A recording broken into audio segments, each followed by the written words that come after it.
What if I told you that there exists a knowledge so powerful it has been kept hidden for millennia, a truth about the creation of reality that, once understood, completely transforms your ability to manifest the life you desire? The secret manuscript of creation reveals the universal law that great masters, visionary scientists, and enlightened minds have discovered throughout history, but that few have dared to share openly. This is not just another book about manifestation. It is a deep dive into the hidden mechanisms that govern the creation of your reality. Through a journey that unites cutting-edge quantum physics, revolutionary neuroscience, and ancient wisdom, you will discover that your mind is not merely a passive receiver of reality. It is the very instrument of creation itself. You will learn why your past thoughts did not manifest the results you expected, and more importantly, how to activate the true creative power that lies dormant within you. Chapter 1. The Awakening. When the illusion shatters. There comes a moment in every person's life when everything they thought they knew about reality begins to crack. Maybe it's happening to you right now. Maybe that's why you're here, holding this manuscript in your hands, or listening to these words in the quiet of your room. Something inside you knows that the life you've been living isn't the full picture. Something deeper is calling you to wake up. Let me ask you something, and I want you to be brutally honest with yourself. Are you truly creating your reality, or are you simply reacting to it? Are you the author of your life story, or are you playing a character someone else wrote? Most people, if they're honest, will admit they feel like passengers in their own existence, watching life happen to them rather than creating it deliberately. And here's the truth that might shake you to your core.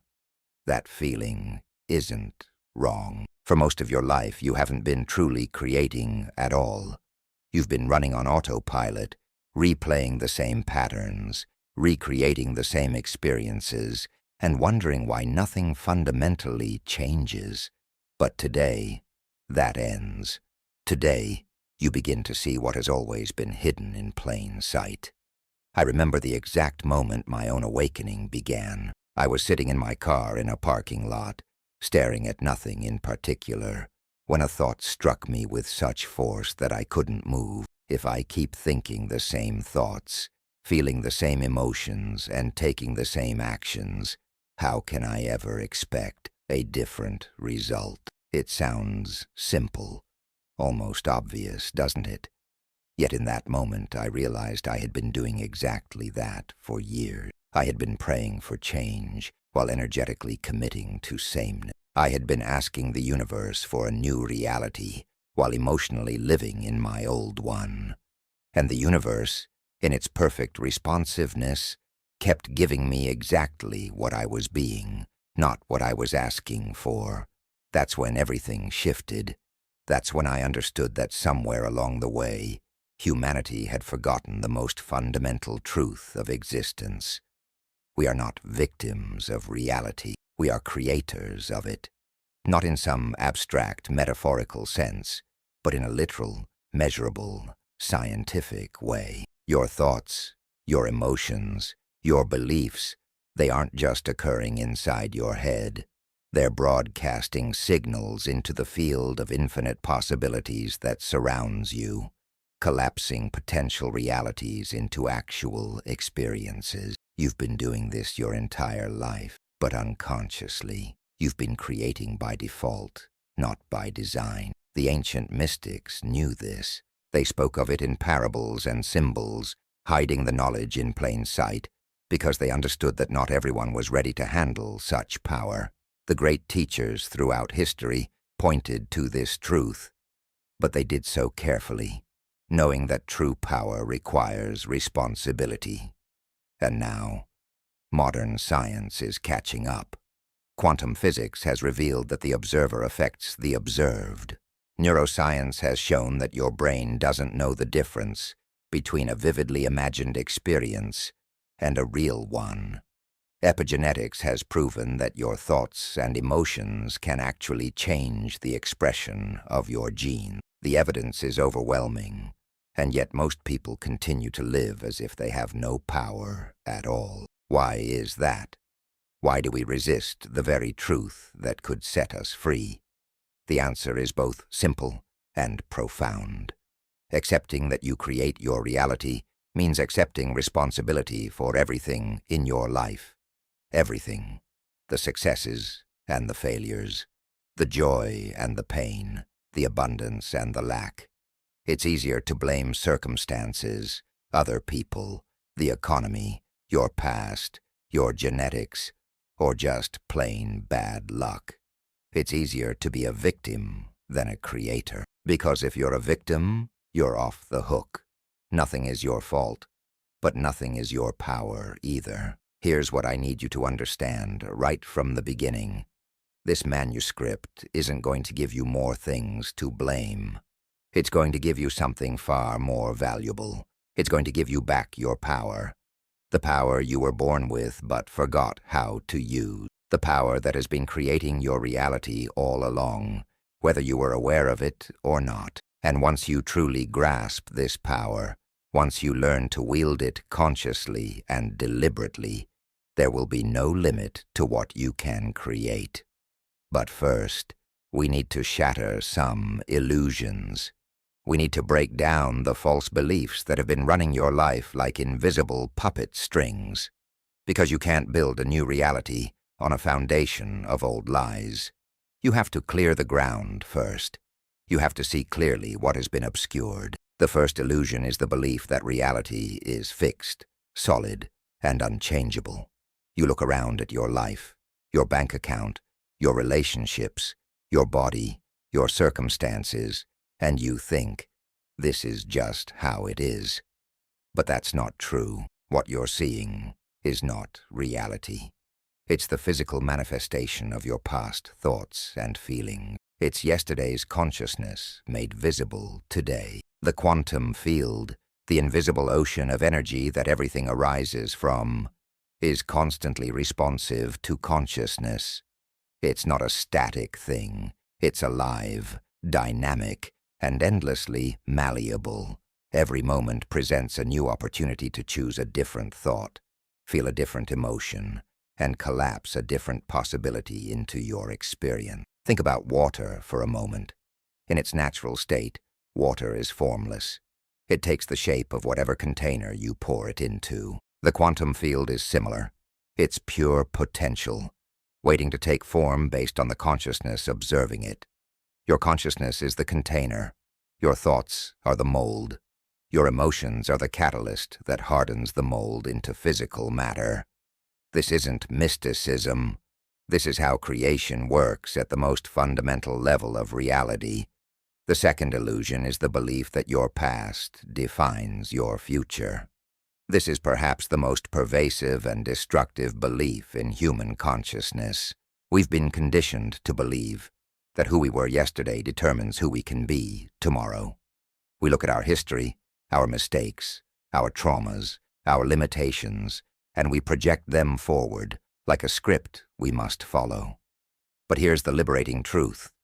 Your past only has power over your future if you keep giving it that power through your present moment, thoughts, and feelings. The moment you become conscious of this pattern, the moment you step into the now with new awareness, you break the chain. You're no longer bound by what was. You're free to create what will be. I've seen this transformation happen countless times. People who were trapped in cycles of poverty suddenly breaking through to abundance. People who were sick for years suddenly healing. People who were stuck in toxic relationships suddenly attracting healthy love. What changed? Not their past, not their circumstances, at least not initially. What changed was their consciousness. They stopped identifying with their old story. They stopped feeling the emotions of their past. They stopped thinking the thoughts that kept them locked in familiar patterns. And when they did that, the quantum field responded by presenting them with new possibilities, new opportunities, new reality. The third illusion, and this one is subtle but crucial, is the belief that you are separate from everything around you. You've been taught to see yourself as an isolated individual, disconnected from other people, from nature, from the universe itself. But quantum physics has shattered this illusion completely. At the subatomic level, everything is connected. Everything is energy vibrating at different frequencies. There is no true separation. There's only the appearance of separation. You are not in the universe. You are the universe expressing itself as you. And this means that when you change your internal state, you don't just change yourself. You change your relationship to everything around you. You literally shift into a different reality. This is why two people can go through the exact same event and have completely different experiences. It's not because one person is lucky and the other isn't. It's because they're observing from different states of consciousness, and consciousness determines experience. The field of infinite possibilities contains every potential outcome, every version of every event. Which version you experience depends entirely on your vibration, on the frequency you're broadcasting through your thoughts and emotions. Let me give you an example that brings this home. Imagine you're driving to an important meeting. You're running late, and you're feeling stressed, anxious, worried about what people will think. As you drive, you hit every red light. Traffic is terrible. Someone cuts you off, and you get even more frustrated. By the time you arrive, you're frazzled, negative, and you end up having a terrible meeting. Now imagine the same scenario, but this time, you're calm, centered, trusting that everything is unfolding perfectly. You're feeling grateful, optimistic, positive. You might hit the same red lights, but this time, each one gives you a moment to breathe, to center yourself. The traffic doesn't bother you. Someone lets you merge, and you smile. You arrive at the meeting in a completely different state, and the meeting goes beautifully. Same external circumstances, potentially. Completely different reality experienced. Why? Because you were in a different vibrational state, and reality responded accordingly. This is the power you have. This is what has been hidden from you. Not because someone didn't want you to know, but because you couldn't see it until you were ready. And if you're reading this right now, you're ready. Something in your consciousness has shifted enough to allow this information in. Something in you knows it's time to stop playing small, to stop pretending you're powerless, to stop accepting a reality that doesn't match your deepest desires. But here's where most people stumble. They hear this information and they get excited. They start thinking positive thoughts. They make a vision board. They say affirmations. And when nothing changes after a week or a month, they give up. They say, "See, this manifestation stuff doesn't work. The law of attraction is nonsense." But the problem wasn't with the law. The problem was with the application. Because creating your reality isn't just about thinking positive thoughts. It's about fundamentally changing your state of being. It's about becoming, in every cell of your body, the person who already has what you desire. It's about feeling the emotions of your future reality so consistently and authentically that your body begins to believe it's already happened. Your body doesn't know the difference between an actual experience and one that's vividly imagined with emotional intensity. This is scientifically proven. When you imagine something with full sensory detail and genuine emotion, your brain fires the same neural networks as if you were actually experiencing it. Your body releases the same chemicals. Your nervous system responds identically. And here's the magic. When you do this consistently, you begin to reprogram your subconscious mind. You begin to create new neural pathways. You begin to change your energetic signature.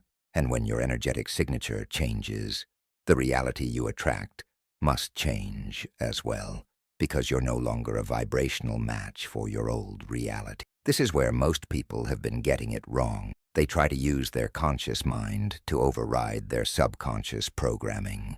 And it's like trying to swim upstream against a raging river. Your conscious mind might want wealth, health, love, and success. But if your subconscious mind is programmed with beliefs of unworthiness, fear, scarcity, and limitation, guess which one wins? The subconscious, every single time. Because the subconscious mind is running the show 95% of the time.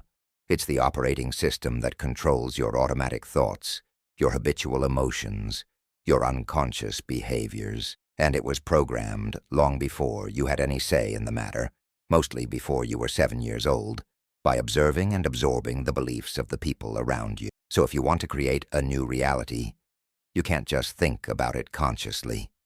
You have to reprogram the subconscious.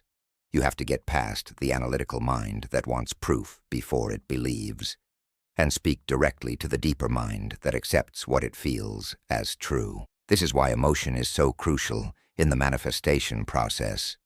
Emotion is the language of the subconscious. When you combine a clear intention with elevated emotion, you send a signal so powerful that the quantum field must respond. You become like a magnet, drawing your desired reality toward you, not through force or struggle, but through alignment and resonance. Now, I know some of you might be thinking, this sounds too good to be true. If it were this simple, everyone would be doing it. Everyone would have everything they want, and you're right to question. Healthy skepticism is valuable. But the reason everyone isn't consciously creating their ideal reality isn't because it doesn't work. It's because it requires something most people aren't willing to give. Consistent practice, deep self-awareness, and the courage to change. It's easier to stay comfortable in familiar misery than to step into the unknown, even if the unknown holds everything you've ever wanted. Change is uncomfortable. Growth is uncomfortable. Becoming a new version of yourself means leaving behind the old version, and that feels like a kind of death, even though it's actually a rebirth. But you wouldn't be here if you weren't ready for that rebirth.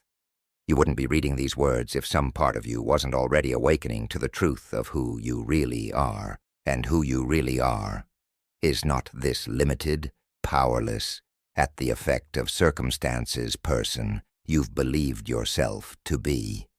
You are a creative being, made in the image and likeness of the creative force that birthed the universe itself.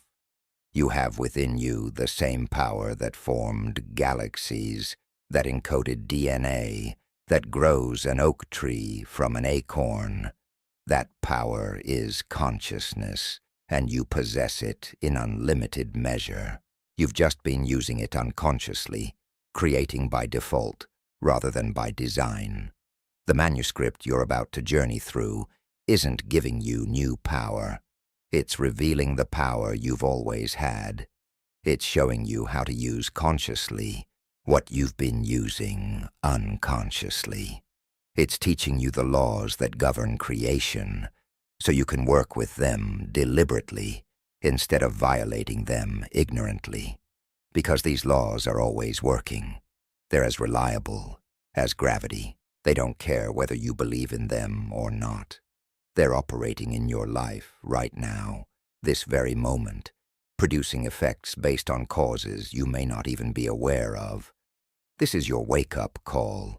This is your invitation to step out of the hypnosis of ordinary consciousness and into the extraordinary awareness of who you truly are and what you're truly capable of. Everything you've experienced up until now has brought you to this point. Every challenge, every setback, every moment of frustration and confusion, it's all been preparing you for this awakening. Because you can't appreciate the light until you've known the darkness. You can't value freedom until you've felt imprisoned. You can't fully embrace your creative power until you've experienced the pain of feeling powerless. But now, you know, even if you don't fully understand it yet. Even if part of you still doubts, something in you recognizes the truth in these words. Something in you is resonating with a frequency you've always known but forgotten. That resonance is your inner being, confirming what your mind is just beginning to comprehend. You are not here to simply survive, to just get by, to merely endure this life. You are here to create, to express, to expand, to become more than you were yesterday. You are here to manifest the invisible into the visible, to bring the potential into the actual, to transform energy into matter through the power of your focused consciousness. And here's the most beautiful part. Once you truly wake up to this truth, once you really get it in your bones, life becomes an entirely different experience. You stop feeling like a victim of circumstances and start feeling like an artist painting on an infinite canvas. You stop reacting to reality and start creating it. You stop asking, "Why is this happening to me?" and start declaring, "This is what I'm choosing to create." You move from fear to excitement, from scarcity to abundance, from limitation to possibility. Not because your external circumstances magically change overnight, though they will begin to shift, but because your internal experience transforms completely, and it's your internal experience that determines your reality. The journey we're about to take together isn't always going to be. You're going to be asked to question everything you thought you knew. You're going to be challenged to let go of beliefs you've held your entire life. You're going to need to confront the parts of yourself that have been sabotaging your success. And that's never comfortable. But I promise you this, if you commit to this journey, if you open your mind and your heart to the truths revealed in this manuscript, your life will never be the same. You will never again be able to pretend you don't have power. You will never again be able to blame your circumstances. You will never again be able to see yourself as anything less than the magnificent creator you truly are. So take a deep breath, feel into this moment. Notice the part of you that's excited, maybe a little nervous, but definitely ready. That's your true self, awakening from the dream of limitation. That's your power, stirring after a long sleep. That's your future, calling you forward into a reality you've only dared to imagine. The illusion is shattering. The awakening has begun. And everything, absolutely everything, is about to change. Welcome to the truth of who you are. Welcome to your power. Welcome to the beginning of your conscious creation. The manuscript is open. Your new reality is waiting. Let's begin. Chapter 2. The Forgotten Principle. The Law Before All Laws. What if I told you that before the law of attraction, before the law of vibration, before every spiritual principle you've ever heard of, there existed one fundamental law that governs all of creation? A law so simple, yet so profound, that once you understand it, everything else falls into place. A law that the ancient mystery schools protected with their lives, that quantum physicists are now proving in laboratories, and that you've been unconsciously following your entire existence without even knowing it. This is the law that was written into the fabric of reality before the first star ignited, before the first atom formed, before time itself began. And here's what makes this moment so extraordinary. You're about to discover what humanity has spent millennia trying to hide, forget, and rediscover. You're about to understand the principle that makes you not just a participant in creation, but creation itself, experiencing its own infinite potential through you. The ancients called it different name. The Hermetic texts referred to it as above, so below, as within, so without. The Buddhist masters spoke of it as mind precedes all things. The Christian mystics whispered about it in terms of, as a man thinketh in his heart, so is he. but they were all pointing to the same fundamental truth, the same cosmic law that operates with mathematical precision in every moment of your existence. And that law, in its most direct form, is this: consciousness creates reality, not influences it, not affects it, creates it, fully, completely, absolutely. Now, before your rational mind jumps in to argue with this statement, before you start thinking about all the things in your life that you definitely didn't consciously create, stay with me, because this is where most people get stuck. They hear, consciousness creates reality, and they think it means their conscious thinking mind creates everything. But that's not the complete picture. Your consciousness is far more than your conscious thoughts. It includes your subconscious programming, your unconscious beliefs, your energetic vibration, your emotional state, your deeply held assumptions about reality. All of this is consciousness, and all of this is creating your experience every single moment. Let me take you back to the beginning, not the beginning of your life, but the beginning of everything.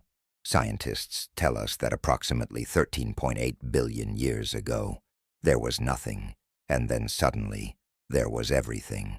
The Big Bang. But here's the question that haunts physicists and mystics alike. What caused that first moment of creation? What made nothing become something? And the answer, though it might sound strange, is consciousness observing itself. The universe is consciousness exploring its own infinite potential.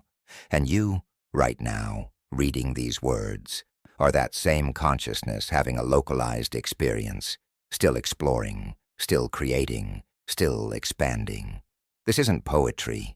This isn't metaphor. The double-slit experiment in quantum physics proved beyond any doubt that the act of observation changes physical reality. When scientists observe a particle, it behaves like a particle. When they don't observe it, it behaves like a wave of probability.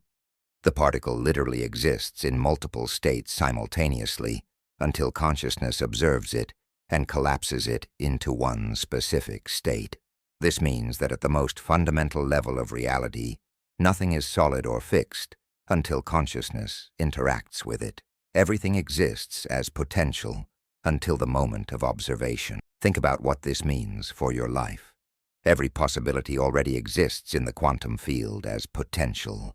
The relationship you desire, the abundance you seek, the health you want, the success you dream of, it's all already there, waiting in a state of pure potential. The only thing that collapses one possibility instead of another into your actual experience is your consciousness, your observation, your focus, your belief about what's possible, your emotional resonance with a particular frequency.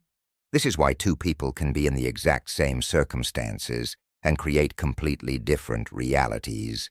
They're observing from different states of consciousness, therefore collapsing different possibilities into their experience. But here's where it gets even more fascinating. And this is the part that the ancient wisdom keepers understood intuitively, that science is only now beginning to validate. Your consciousness isn't just observing reality and collapsing possibilities. Your consciousness is actually organizing energy and information into patterns that become your physical experience. Every thought you think sends out a signal into the field. Every emotion you feel adds an energetic charge to that signal. Every belief you hold creates a filter through which you observe reality. And the field, being infinitely responsive and completely neutral, organizes itself to match your signal. It must. It's the law. The forgotten principle states that reality is not something happening to you. Reality is something happening through you, as you, because of you. You are not separate from creation. You are creation itself, constantly creating. There is no moment when you're not creating. Even when you think you're not doing anything, even when you're asleep, your consciousness is still broadcasting a signal, and reality is still responding. The question isn't whether you're creating. The question is whether you're creating consciously or unconsciously, deliberately or by default, from empowerment or from victimhood. Most people live their entire lives creating unconsciously. They wake up and immediately start thinking the same thoughts they thought yesterday. They feel the same familiar emotions. They perform the same habitual behaviors. And because they're broadcasting the same signal they broadcasted yesterday, they get the same reality they had yesterday. Then they look around at their unchanging circumstances and they say, "See, nothing ever changes. This is just my life." But they're completely missing the cause and effect relationship. They're not seeing that their reality isn't changing because they're not changing. They're bringing the same consciousness to today that they brought to yesterday, so they get the same creation. This is why trying to change your external reality without changing your internal state is futile. It's like planting tomato seeds and expecting to harvest corn. The external world is just a mirror reflecting back your internal world. It's showing you with perfect accuracy what's going on in your consciousness. If you don't like what you see in the mirror, you don't try to change the mirror. You change yourself, and the reflection must change. This is the law. This is how it works.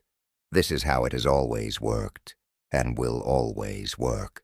Now I want you to really feel into this for a moment. If consciousness is a reality, and you are consciousness, then you are literally creating your life with every thought you think, every emotion you feel, every belief you hold. Nothing in your experience is random. Nothing is punishment. Nothing is just bad luck. Everything is a perfect reflection of your state of consciousness. And while this might initially feel overwhelming or even frightening, especially when you look at aspects of your life you don't like, it's actually the most empowering truth you could ever discover. Because if consciousness creates reality, and you can change your consciousness, then you can change your reality. Completely. Fundamentally. Absolutely. The ancient mystery schools understood this so deeply that they created elaborate initiation processes to prepare students to handle this knowledge responsibly. They knew that when you truly understand that you are the creator of your experience, you can no longer blame anyone or anything for your life. You can no longer be a victim. You can no longer make excuses. You must take full responsibility for everything you're experiencing, and that level of responsibility is something most people aren't ready for. It's easier to blame the economy, your parents, your partner, your boss, the government, God, or the universe. It's harder to look in the mirror and say, "I created this, and if I created this, I can create something different." But the mystery schools also knew something else, something crucial. They knew that once you pass through the initial discomfort of taking full responsibility, once you stop resisting and start accepting your role as creator, something miraculous happens. You become free, truly, completely free. Because if nothing outside of you has power over you, if nothing can make you feel or think or be anything you don't choose, then you're no longer imprisoned by circumstances.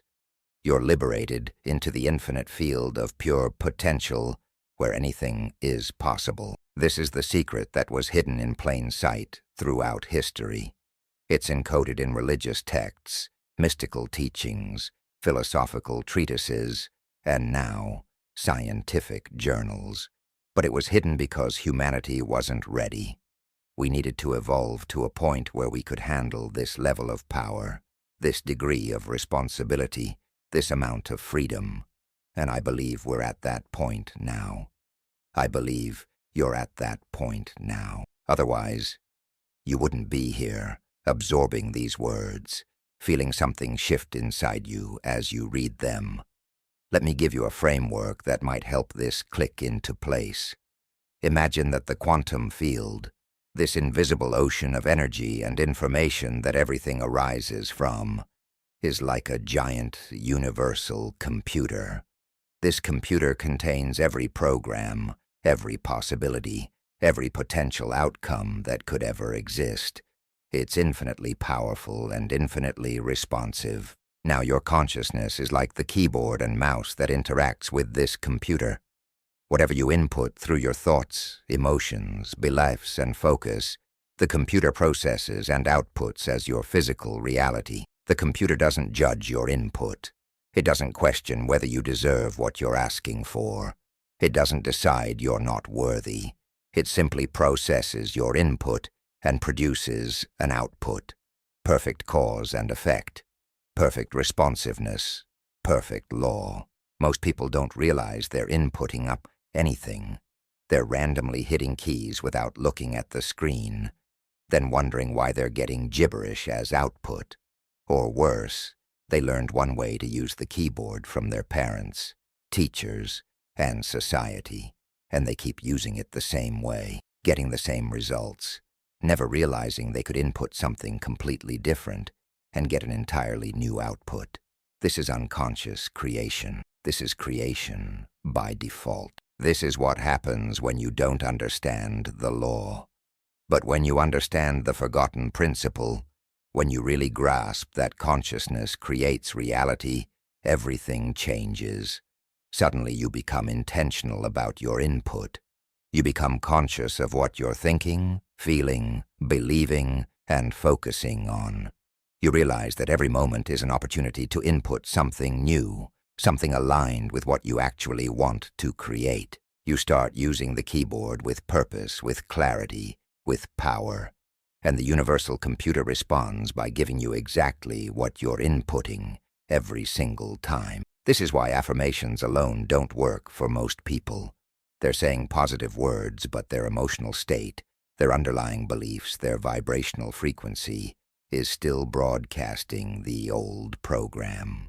It's like typing "I am wealthy" on the keyboard while simultaneously hitting delete. The computer is getting mixed signals, and it responds to the stronger, more consistent signal, which is usually the unconscious programming, not the conscious intention. This is why so many people get frustrated with manifestation techniques. They're trying to override decades of unconscious programming with a few minutes of conscious intention, and it doesn't work that way. You have to change the entire input, not just the surface-level thoughts. The forgotten principle reveals that the universe doesn't respond to your word. It responds to your state of being. It responds to the sum total of your consciousness, the totality of your vibration. And your vibration is determined by how you think and feel most of the time, not just when you're trying to manifest something. This is why someone can do all the right manifestation technique and still not see results. Their conscious practice might be good, but their unconscious state, the state they're in 95% of the time when they're not actively trying to manifest, is still aligned with lack, fear, unworthiness, or limitation. And the unconscious always wins because it's the deeper, stronger signal. But here's the beautiful thing about understanding this law. Once you see how it works, once you understand the mechanics of creation, you can work with it deliberately. You can start noticing your unconscious patterns. You can identify the beliefs that are running in the background, creating results you don't want. You can become aware of the emotional states you're habitually living in. And most importantly, you can change them. Not through force or willpower, but through consistent practice, through repetition, through the deliberate rewiring of your nervous system and the reprogramming of your subconscious mind. The ancients knew this, which is why every spiritual tradition includes practices of meditation, contemplation, prayer, or ritual. These weren't just religious activities. They were technologies for changing consciousness. They were methods for inputting new programs into the universal computer. When you meditate, you're not just relaxing. You're slowing down your brain waves, getting past your analytical mind, and accessing the subconscious where the real programming happens. When you pray with genuine emotion, You're not just talking to God. You're aligning your vibration with what you're asking for, inputting a clear signal into the field. When you visualize with sensory detail and elevated emotion, you're not just daydreaming. You're creating a new neural network in your brain, teaching your body what it feels like to have your desire, collapsing the wave of probability into a specific particle of experience. This is the forgotten principle in action. This is conscious creation. This is using the law with understanding instead of violating it through ignorance. And the more you practice working with this law, the more evidence you'll see in your life that it's real, that it works, that you truly are the creator of your experience. You'll start noticing synchronicities, those meaningful coincidences that seem too perfect to be random. You'll start seeing opportunities appear that weren't there before. You'll start attracting people, resources, and circumstances that align with your new vibration. And as the evidence accumulates, your belief strengthens, which raises your vibration even higher, which brings even more evidence, creating an upward spiral of conscious creation. But I want to be clear about something important. Understanding the forgotten principle doesn't mean you'll never face challenges again. It doesn't mean life becomes effortless, or that you'll manifest everything you want instantly. What it means is that you'll face challenges from a completely different state of consciousness. Instead of feeling like a victim, you'll see challenges as opportunities for growth. Instead of asking, "Why is this happening to me?" you'll ask, "What am I learning from this? How is this serving my evolution? What do I need to change in my consciousness to create something different?" You move from reaction to creation, from powerlessness to empowerment, from fear to trust.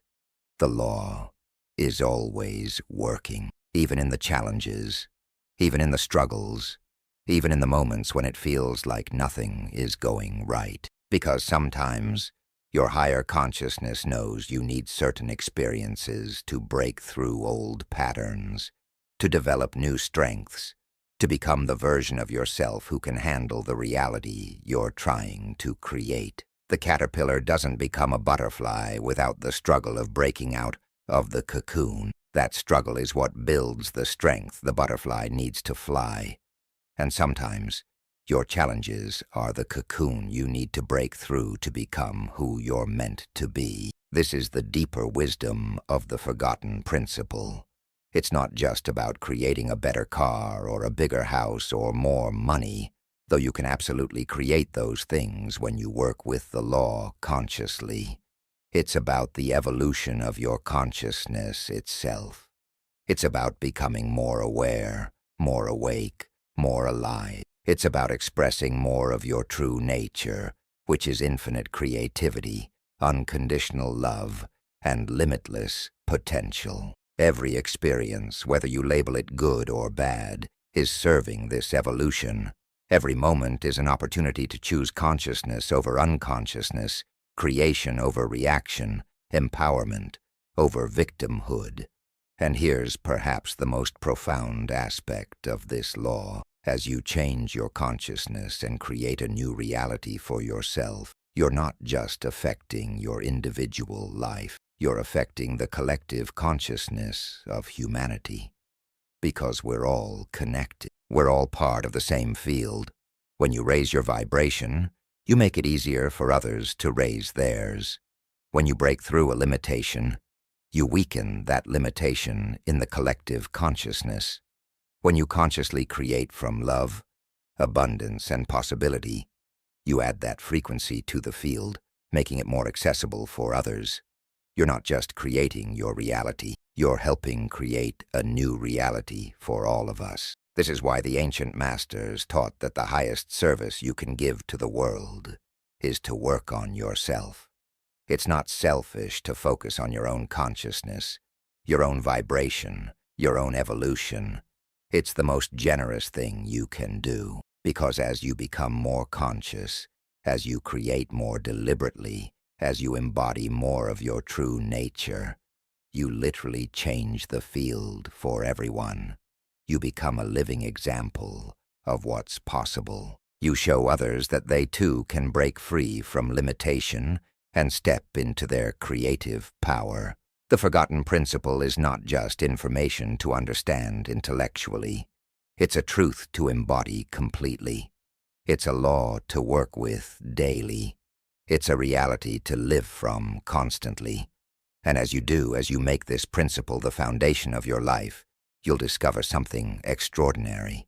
You'll discover that you're not just a human being having a spiritual experience. You're a spiritual being, pure consciousness itself, having a human experience. And this human experience is your canvas, your laboratory, your playground for exploring the infinite potential of creation. So right now, in this moment, I want you to really take this in. Feel the weight and the wonder of what you've just learned. Consciousness creates reality. Your consciousness, your reality. Not sometimes, not eventually, not if you're lucky or if you deserve it. Always, constantly, inevitably. This is the law before all laws. This is the principle that was forgotten but never lost. This is the truth that has always been true and will always be true. And now that you know it, now that you've remembered it, you can never unknow it. Your awareness has shifted. Your consciousness has expanded. And because consciousness creates reality, your reality is already beginning to change. The forgotten principle is forgotten no more. Welcome to the foundation of conscious creation. Chapter 3. The Anatomy of Creation. How Thought Becomes Matter. There's a moment that happens in every act of creation, a sacred instant where the invisible becomes visible, where energy transforms into matter, where possibility collapses into reality. And here's what most people don't realize. You're experiencing this moment thousands of times every single day. Right now, as you read these words, thoughts are becoming things in your life. The question isn't whether this is happening. The question is whether you're aware of it, whether you're directing it, whether you're using this knowledge to consciously create the life you desire, or unconsciously recreating the life you've always had. In this chapter, we're going to dissect the exact process by which a thought in your mind becomes a physical experience in your reality. We're going to look at the anatomy of creation itself, the step-by-step journey from the invisible realm of pure consciousness to the visible realm of physical manifestation. And I promise you, once you understand this process, once you see how precise and predictable it is, you'll never look at your thoughts the same way again. You'll realize that every thought you think is either building the life you want or reinforcing the life you don't want. There's no neutral. There's no downtime. Creation is always happening. Let's start with the most fundamental building block of your reality, thought. What is a thought, really? Scientists tell us that a thought is an electrochemical event in your brain. Neurons fire in specific patterns, creating measurable electrical impulses and releasing chemical neurotransmitters. This is happening in your brain right now as you process these words. But here's what's fascinating. That electrochemical event in your skull doesn't stay in your skull. Every thought you think creates an electromagnetic field that extends beyond your body. You are literally broadcasting your thoughts into the space around you, sending signals into the quantum field, the invisible fabric of reality that connects everything. Now, a single thought, by itself, doesn't have much creative power. Think about it. You've probably thought about being wealthy thousands of times. Yet if you're not wealthy, clearly the thought alone wasn't enough. So what's missing? What transforms a random thought into a creative force that manifests as physical reality? The answer is attention, repetition, and emotion.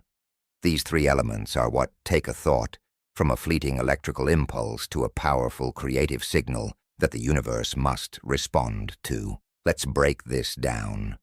When you have a thought and you give it your attention, you're focusing energy on it.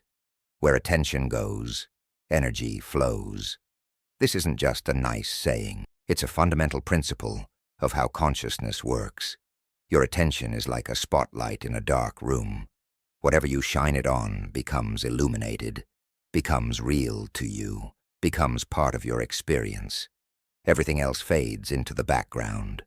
So the first step in the anatomy of creation is directing your attention consciously and deliberately toward what you want to create, not toward what you fear or what you're trying to avoid. But attention alone isn't enough.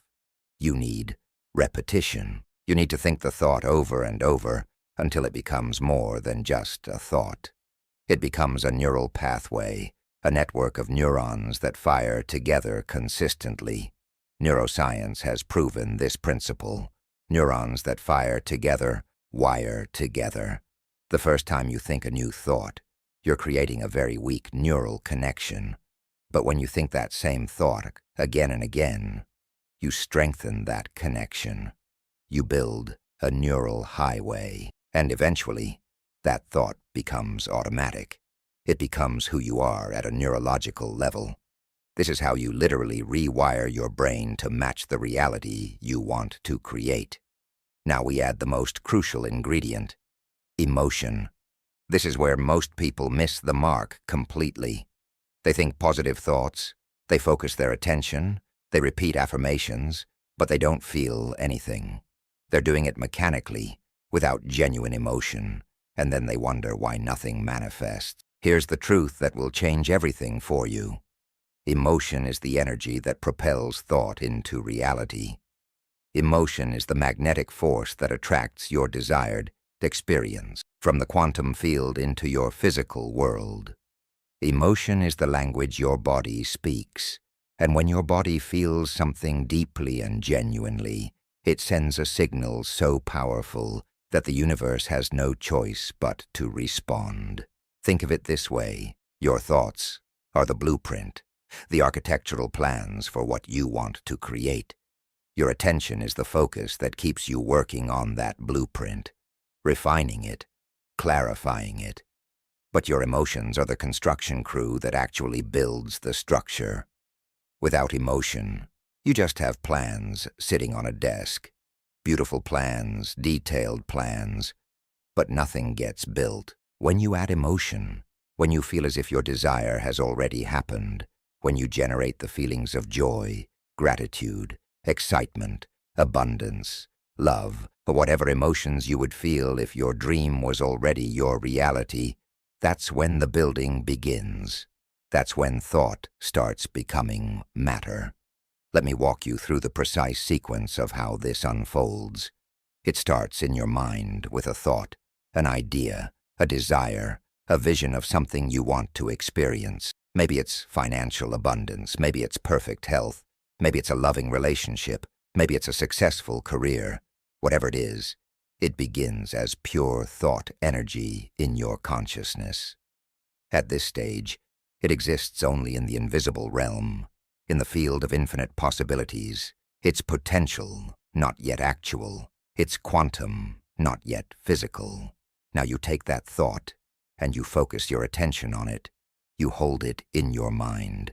You think about it deliberately. You visualize it with as much sensory detail as possible.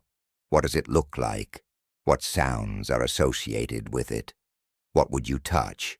What would you taste? What would you smell? The more senses you engage, the more real it becomes to your brain. And here's the key. Your brain doesn't know the difference between a vividly imagined experience and a real one. When you imagine something with full sensory detail, your brain fires the same neural patterns as if you were actually experiencing it. This is not metaphysical theory. This is proven neuroscience. Athletes use this principle all the time, mentally rehearsing their performance, and their brains and bodies respond as if they're actually doing it. As you repeatedly focus on this thought with sensory detail, You're installing new hardware in your brain. You're creating new neural networks. You're literally changing the physical structure of your brain to match your desired reality. And every time you fire up that network, every time you think about your desire with focus and clarity, you strengthen it. The neural pathway becomes wider, deeper, more automatic. Eventually, thinking about your desire doesn't require effort. It becomes natural, automatic, who you are. But we're still only halfway through the process. You've created the mental blueprint. You've wired your brain for the new reality, but you haven't yet sent the signal that creates the actual manifestation. That happens when you add emotion. When you feel the feelings of your wish fulfilled, something extraordinary happens in your body. Your heart begins to produce the electromagnetic field that's thousands of times stronger than the field produced by your brain. This field extends several feet beyond your body, broadcasting your emotional state into the space around you, into the quantum field that connects all things. When you feel genuine gratitude, as if you've already received what you desire, your heart generates a coherent electromagnetic signal. When you feel joy, excitement, love, abundance, these elevated emotions create specific frequency patterns that your heart broadcasts. And here's where the magic happens. The quantum field responds to these frequencies. It's like tuning a radio. Your emotional frequency is the station you're tuned to, and the field delivers the experiences, people, circumstances, and opportunities that match that frequency. This is not belief. This is not faith. This is physics. This is how energy and matter interact at the quantum level. The field doesn't respond to your words. It doesn't respond to your wishes or your desperation or your neediness. It responds to your vibration, to the frequency you're broadcasting through your emotional state. This is why you can't manifest from a place of lack. If you're feeling the absence of what you want, if you're feeling poor while trying to manifest wealth, if you're feeling lonely while trying to manifest love, if you're feeling sick while trying to manifest health, you're broadcasting the frequency of lack. And the field, being perfectly responsive and completely neutral, gives you more experiences that match the frequency of lack. Not because the universe is mean or because you don't deserve better, but because that's the frequency you're transmitting. But when you shift your state, when you feel abundant before the money shows up, when you feel loved before the relationship appears, when you feel healthy before the symptoms disappear, you're broadcasting a completely different frequency. You're transmitting the signal of having rather than wanting, and the field responds by collapsing possibilities that match that frequency into your actual experience. This is why gratitude is such a powerful manifestation tool. When you feel grateful, you're feeling as if you've already received. You're in the frequency of abundance, completion, fulfillment, and that frequency attracts more things to be grateful for. Now let's talk about what happens next, because this is where most people get impatient and sabotage their own manifestation. You've had the thought. You've focused your attention on it. You've thought it repeatedly, building neural networks. You've felt the emotions of your wish fulfilled, broadcasting your signal into the field, and then nothing seems to happen. Days go by. Weeks go by. You look around, and your reality looks exactly the same. This is the critical moment. This is where most people give up. They say, "See, it doesn't work. I tried manifesting and nothing happened." But what they don't understand is that something did happen. A lot happened, just not in the visible realm yet. When you broadcast a signal into the quantum field through your thoughts and emotions, the field immediately begins organizing energy and information to match your signal. But this organization happens in the invisible realm first. Things have to line up. Circumstances have to arrange themselves. People have to be moved into position. Opportunities have to be created. All of this is happening behind the scenes, in ways you can't see, yet, in dimensions of reality you're not consciously aware of. It's like ordering something online. The moment you click buy, the process begins. The warehouse receives your order. Someone picks your items. Someone packs them. Someone ships them. All of this is happening, but you don't see it. You just have to trust that it's coming. And then one day, it arrives at your door. The invisible realm works the same way. From the moment you broadcast a clear signal with focused thought and elevated emotion, the universe begins the process of delivery. But you have to maintain your frequency. You have to stay in the emotional state of already having what you desire. This is the test. This is where your faith, your belief, your knowing gets challenged, because your physical senses are telling you nothing has changed. Your bank account still looks the same. Your body still has the same symptoms.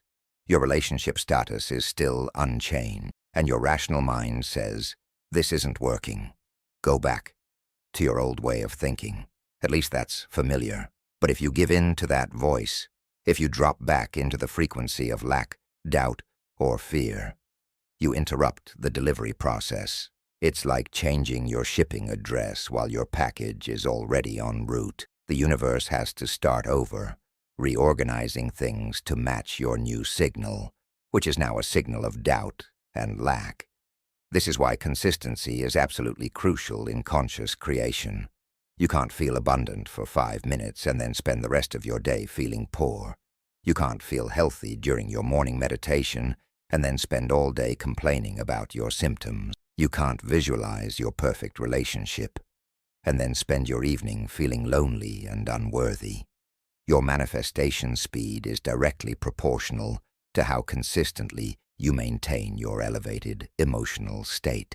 This is the part of the process that requires discipline, practice, and commitment. You're essentially training yourself to feel an emotion before the physical evidence shows up. You're choosing to be abundant before you see the money. You're choosing to be healthy before your body reflects it. You're choosing to be loved before the person appears. This goes against everything you've been conditioned to believe. You've been taught that you feel happy when something good happens, not before. You've been taught that you'll feel grateful when you receive something, not before. You've been taught to let your external circumstances dictate your internal state. But that's backwards. That's creation by default. That's being at the effect of reality instead of being the cause of it. Conscious creation reverses this equation completely. You generate the internal state first, and the external circumstances follow. You become it internally before you see it externally. You embody the frequency of your desired reality so completely that your body starts to believe it's already living that reality. And when your body believes it, when your subconscious accepts it as true, when your nervous system is conditioned to it, the physical manifestation is inevitable. It has to show up. It's the law. The invisible must become visible because you've done the work in the invisible realm first.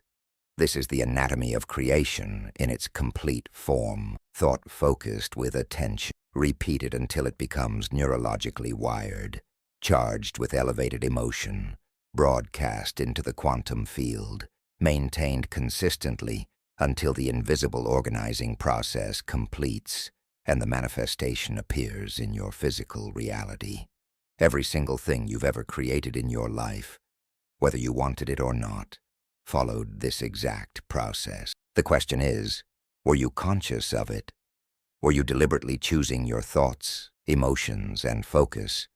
Or were you unconsciously replaying old patterns, recreating familiar experiences, manifesting by default? And here's something else you need to understand about this process. It's always working. You can't turn it off. You can't take a break from creating. Even when you're not consciously trying to manifest anything, your thoughts, emotions, and beliefs are still broadcasting signals, and reality is still responding. This is why it's so important to become aware of your habitual thought patterns, your default emotional states, your unconscious beliefs. Because if 95% of your day is spent in unconscious patterns of lack, fear, and limitation, that's what you're creating, no matter how many affirmations you say or how many vision boards you make.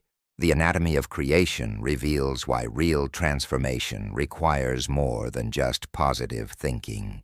It requires a complete rewiring of your nervous system. It requires changing your personality, because your personality is made up of how you think, act, and feel. And your personality creates your personal reality.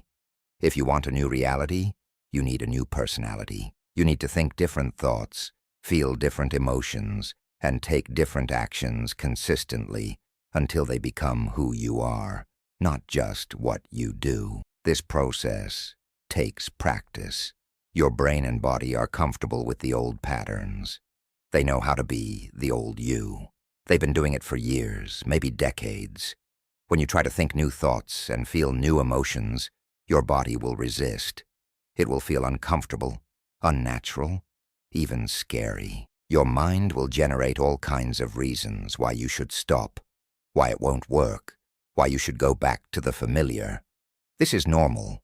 This is the biological programming trying to maintain homeostasis. But if you push through this resistance, if you consistently choose the new thought and the new feeling, even when it's uncomfortable, something incredible happens. The new pattern becomes easier. The new neural pathways strengthen. The new emotions start to feel natural. And one day, you realize you've changed. You're thinking, feeling, and acting like a different person. And when that happens, when you've truly become someone new, your reality has no choice but to reflect this change. The anatomy of creation is both simple and profound. Simple because it's the same process every time. Thought plus attention plus repetition plus emotion equals manifestation. Profound because this process is literally how you construct every aspect of your reality. Understanding this gives you tremendous power, but it also gives you tremendous responsibility, because now you know. Now you can't pretend you're a victim. Now you can't blame circumstances or other people or bad luck. Now you know that every moment is a choice. Every thought is a choice. Every emotion is a choice. Every reaction is a choice. And the sum total of your choices is creating your life. So as you move forward from this chapter, I want you to start paying attention to the anatomy of creation playing out in your life. Notice what you're thinking about most of the time. Notice what emotions you're feeling throughout your day. Notice what you're giving your attention to. Notice the repetitive patterns in your thoughts and feelings, because whatever patterns you find, whatever thoughts and emotions are most familiar to you, that's what you're creating. That's the reality you're manifesting. And if you don't like what you find, if you discover that you're unconsciously creating more of what you don't want, don't judge yourself. Don't feel bad. Just see it clearly. Awareness is the first step to change. Once you're aware of your patterns, you can consciously choose to change them. You can choose different thoughts, different emotions, different focus. And when you do, when you apply the anatomy of creation consciously and deliberately, you'll start to see your reality shift in ways that will amaze you. The invisible will become visible. Your thoughts will become things. Your dreams will become your experience. This is not magic. This is not luck. This is simply how creation works. And now, you know exactly how to work with it. Chapter 4. The Subconscious Code. Reprogramming the Invisible Architect. Right now, as you're reading these words, there's a part of your mind working in the background that's far more powerful than your conscious awareness. It's processing millions of bits of information every second. controlling your heartbeat, regulating your breathing, managing your immune system, and most importantly, running programs that determine how you think, feel, and behave in almost every situation. This is your subconscious mind. And here's the truth that changes everything. This invisible architect has been designing your reality based on programs that were installed decades ago, most of them before you were even old enough to question them. Your conscious mind, the part of you that's aware right now, that's making decisions and analyzing information, controls only about 5% of your daily behavior. The other 95% is being run by your subconscious mind, operating on autopilot, executing programs that were downloaded into your neural networks between birth and age 7. Think about that for a moment. The life you're living right now, the patterns you keep repeating, the limits you keep hitting, the same problems that keep showing up in different forms. They're not happening because of what you consciously want or what you're consciously trying to create. They're happening because of what's been programmed into your subconscious. And that programming has been running the show while your conscious mind thought it was in charge. This is why you can read all the right books, attend all the right seminars, learn all the manifestation techniques, and still find yourself stuck in the same pattern. Your conscious mind says, I want abundance, but your subconscious program says, money is hard to come by. Rich people are greedy. I don't deserve wealth.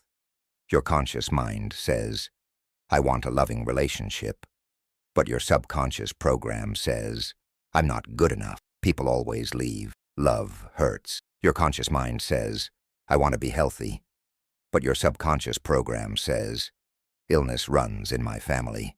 I'm prone to getting sick. My body is whack. And guess which mind wins? The subconscious, every single time. Because it's bigger, stronger, and it's been running these programs for so long that they feel like truth, like reality, like just the way things are. But here's the liberating revelation. These programs aren't truth. They're not reality. They're not the way things have to be. They're simply learned patterns, recorded experiences, downloaded beliefs from the people who raised you, from the culture you grew up in, from the experiences you had before you had the capacity to critically evaluate them. And if they were learned, they can be unlearned. If they were programmed, they can be reprogrammed. If they were created, they can be recreated.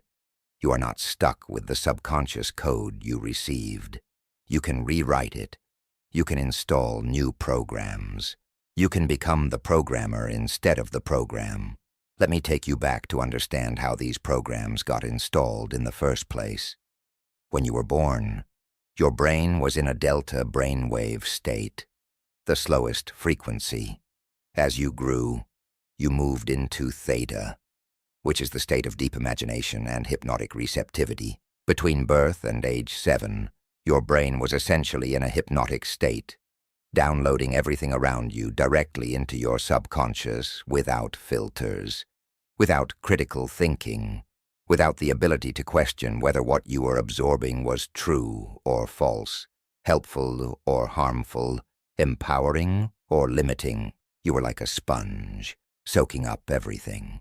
The behaviors you observed, the words you heard repeatedly, the emotions you felt in your environment, the beliefs your parents expressed, the reactions you witnessed to money, to relationships, to health, to success, to failure. If you grew up in a household where your parents fought about money, where there was stress and anxiety around finances, where you heard things like, we can't afford that, or money doesn't grow on trees, or you have to work hard for every penny. Those experiences created neural networks in your brain. They became programs. And now, decades later, even though you consciously want financial abundance, your subconscious is still running the scarcity program. You might find yourself sabotaging opportunities, unconsciously repelling money, feeling anxious when you have it, or creating situations that ensure you stay at the same financial level you're comfortable with, even if that level isn't what you consciously desire.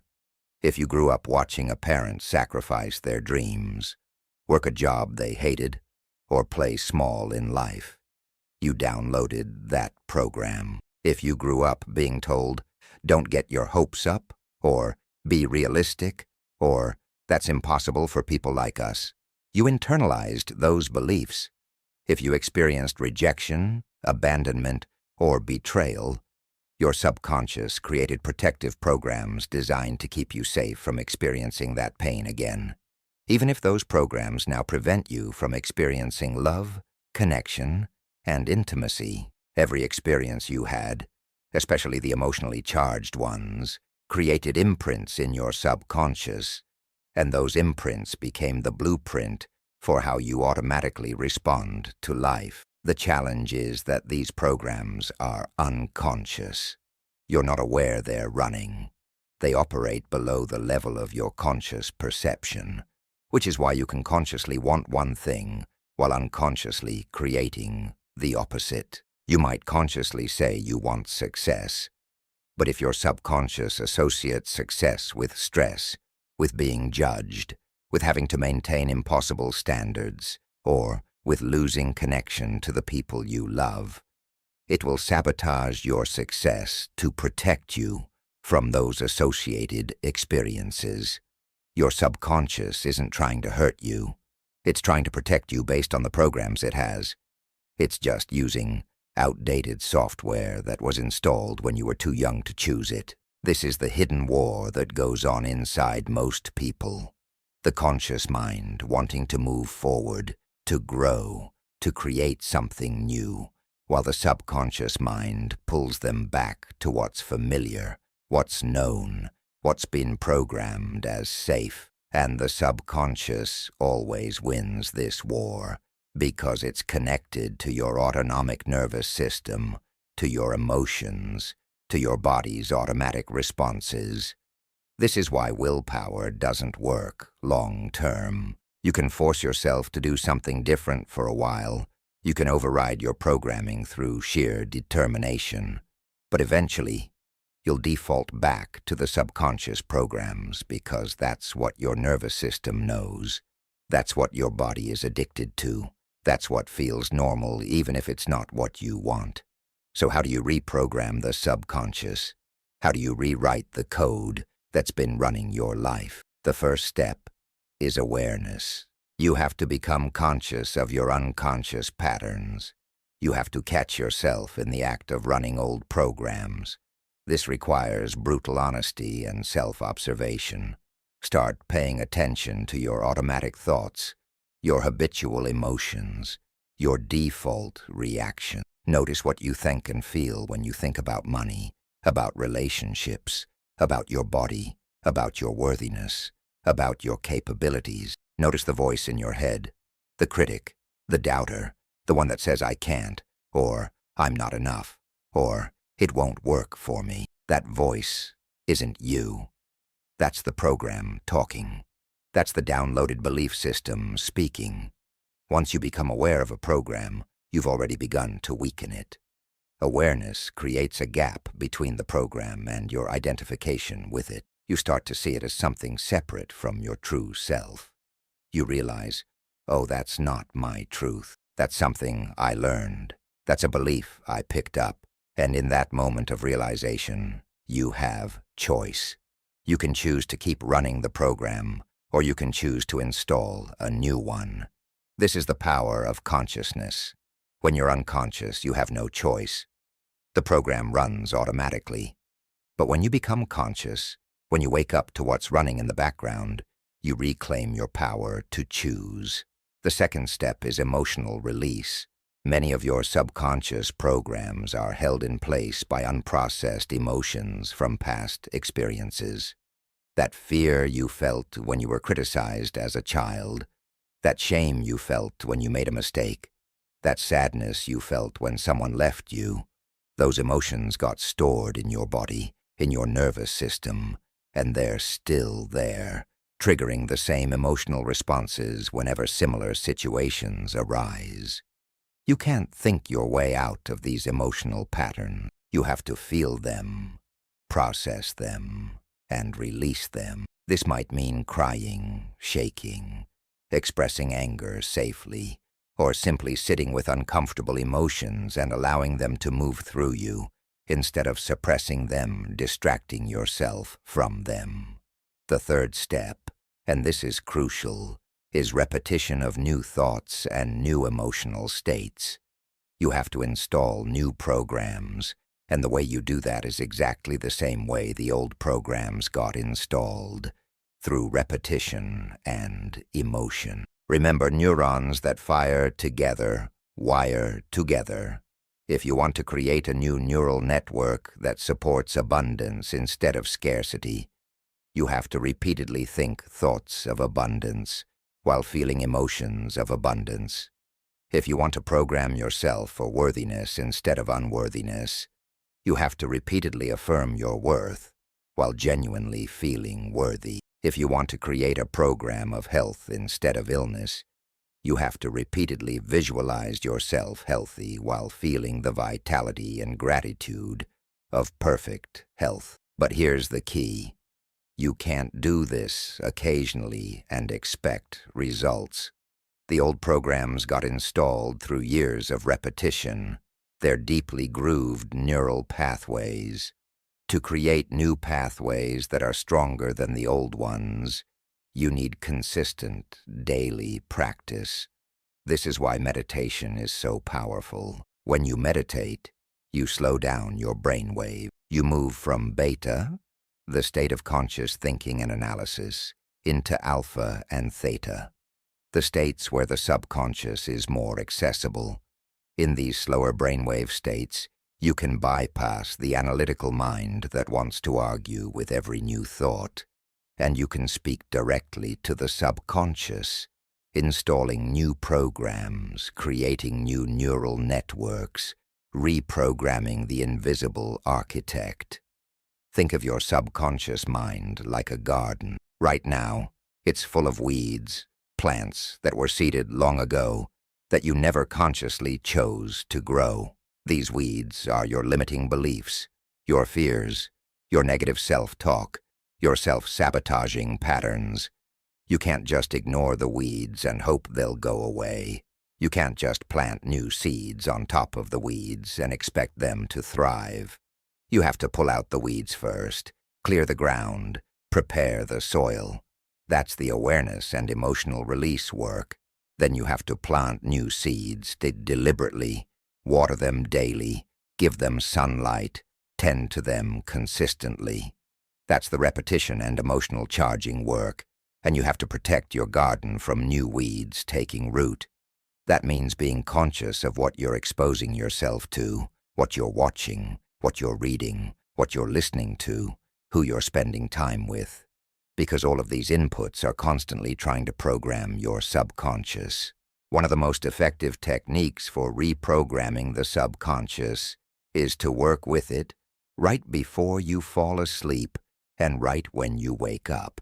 In these twilight states, your brain waves naturally slow down and your subconscious becomes highly receptive. Instead of scrolling through your phone or immediately jumping into your day, use these precious moments to install new programs. Visualize your desired reality with sensory detail. Feel the emotions you would feel if you were already living that reality.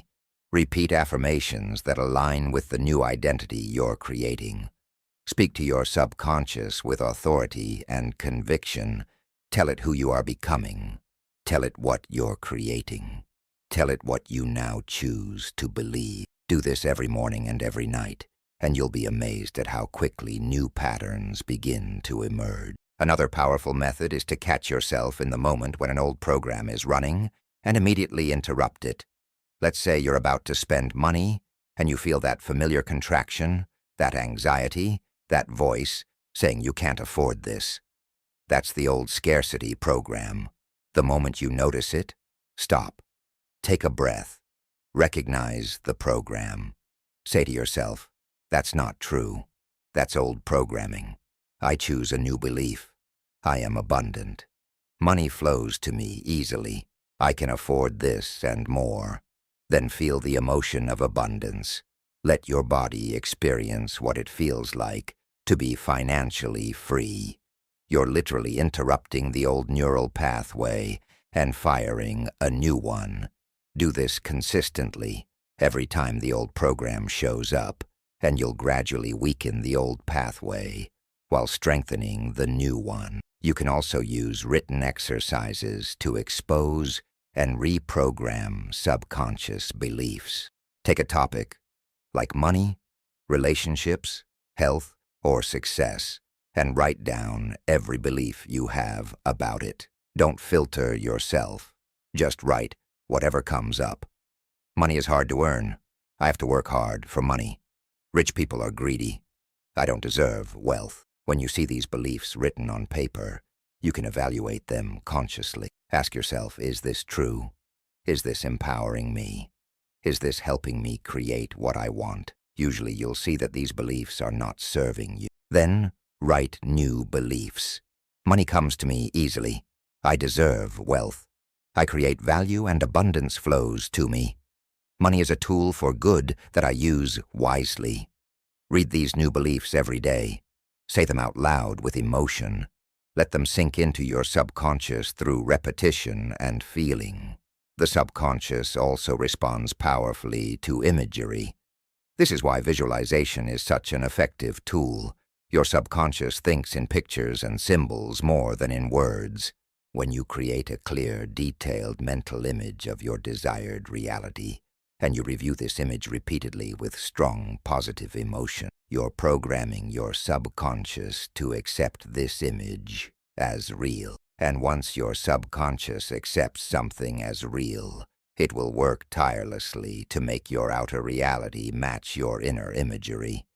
It will direct your attention to opportunities you would have missed. It will give you ideas and insights you wouldn't have had. It will change your behavior in subtle ways that align with your vision. It will literally reorganize your perception and actions to match the program you've installed. I've seen this transformation happen countless times. People who reprogram their subconscious around money suddenly start receiving unexpected income, new job offers, or business opportunities they never noticed before. People who reprogram their subconscious around relationships suddenly attract healthier partners or find their existing relationships improving dramatically. People who reprogram their subconscious around health experience spontaneous healing, or finally find the motivation to change behaviors they've struggled with for years. The external circumstances change because the internal programming changed. The invisible architect started building from a new blueprint. But I want to be honest with you about something. This reprogramming work isn't always easy. The old programs have momentum. They've been running for years, maybe decades. They feel comfortable even when they're limiting you. Your body is addicted to the emotions associated with the old programs. If you've been living in stress for years, your body is addicted to cortisol and adrenaline. If you've been living in lack for years, your body is addicted to the chemistry of scarcity. When you try to change, when you start thinking and feeling differently, your body will rebel. It will create physical sensations of discomfort. Your mind will generate doubts, fears, and reasons to stop. You'll be tested. You'll be tempted to go back to the old patterns because they're familiar. This is the crucial moment where most people quit. They do the work for a few days or a few weeks. They don't see immediate results. The discomfort becomes too much, and they abandon the new program and default back to the old one. But if you understand that this resistance is actually proof that you're changing, if you know that this discomfort is temporary and necessary, if you commit to pushing through it no matter what, you'll break through. You'll reach a tipping point where the new program becomes stronger than the old one. The new neural pathways become the dominant one. The new emotional state becomes your new normal. And when that happens, when you've truly reprogrammed your subconscious, your life transforms in ways that feel almost miraculous, even though it's simply the natural result of changing your internal code. The subconscious code that's been running your life doesn't have to run it anymore. You're not a victim of your programming. You're not condemned to repeat the patterns of your past. You have the power to rewrite every single program that's been limiting you. You have the ability to install new beliefs, new thoughts, new emotional patterns that align with the reality you want to create. The invisible architect is waiting for new blueprints. Your subconscious is ready to be reprogrammed. All it requires is your awareness, your willingness, your consistency, and your commitment to becoming someone new. The old code brought you here. The new code will take you where you want to go. It's time to rewrite the program. It's time to reprogram the architect. It's time to install the software of the life you've always wanted to live. And that work begins right now. In this moment, with this awareness, you are the programmer. Your subconscious is the computer. Start writing new code. Chapter 5. The Frequency of Manifestation. Mastering your emotional vibration. Everything in the universe is vibrating. Every atom, every molecule, every cell in your body is in constant motion, oscillating at specific frequencies. The chair you're sitting on is vibrating. The air you're breathing is vibrating. Your thoughts are vibrating. Your emotions are vibrating. And here's the truth that will revolutionize your understanding of manifestation. The frequency at which you vibrate determines the reality you experience. You are not attracting what you want. You are attracting what you are. You are a living, breathing transmitter, broadcasting a signal into the quantum field every single moment.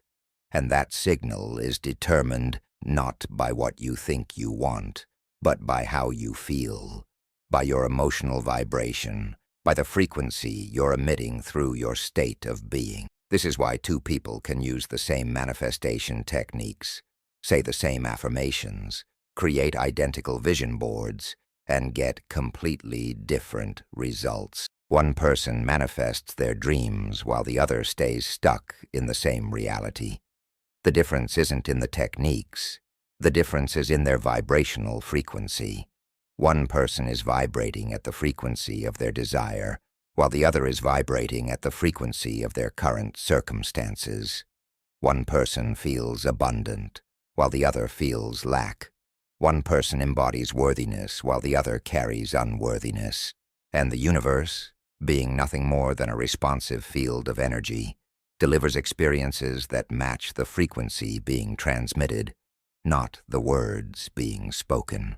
Let me make this crystal clear because this is where most people completely miss the point of manifestation. Your emotions are not just feelings happening inside your body. Your emotions are electromagnetic signals radiating out from you, creating an energetic field that extends several feet beyond your physical form. When you feel joy, you're broadcasting a specific frequency. When you feel fear, you're broadcasting a completely different frequency. When you feel gratitude, love, abundance, excitement, these elevated emotions create high-frequency signals.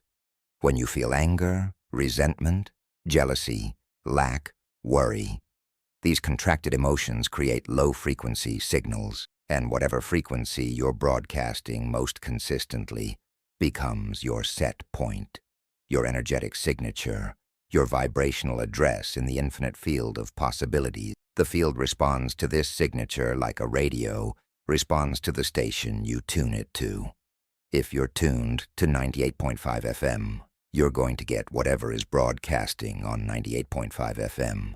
You're not going to get the programming from 101.3 FM, no matter how much you wish for it, no matter how much you visualize it, no matter how many affirmations you say about wanting to hear what's on 101.3. You have to actually change the frequency you're tuned to. And in the realm of manifestation, changing your frequency means changing your emotional state, your vibrational output, your energetic signature. It means feeling different before your circumstances change, embodying the frequency of your desired reality before you see any physical evidence of it.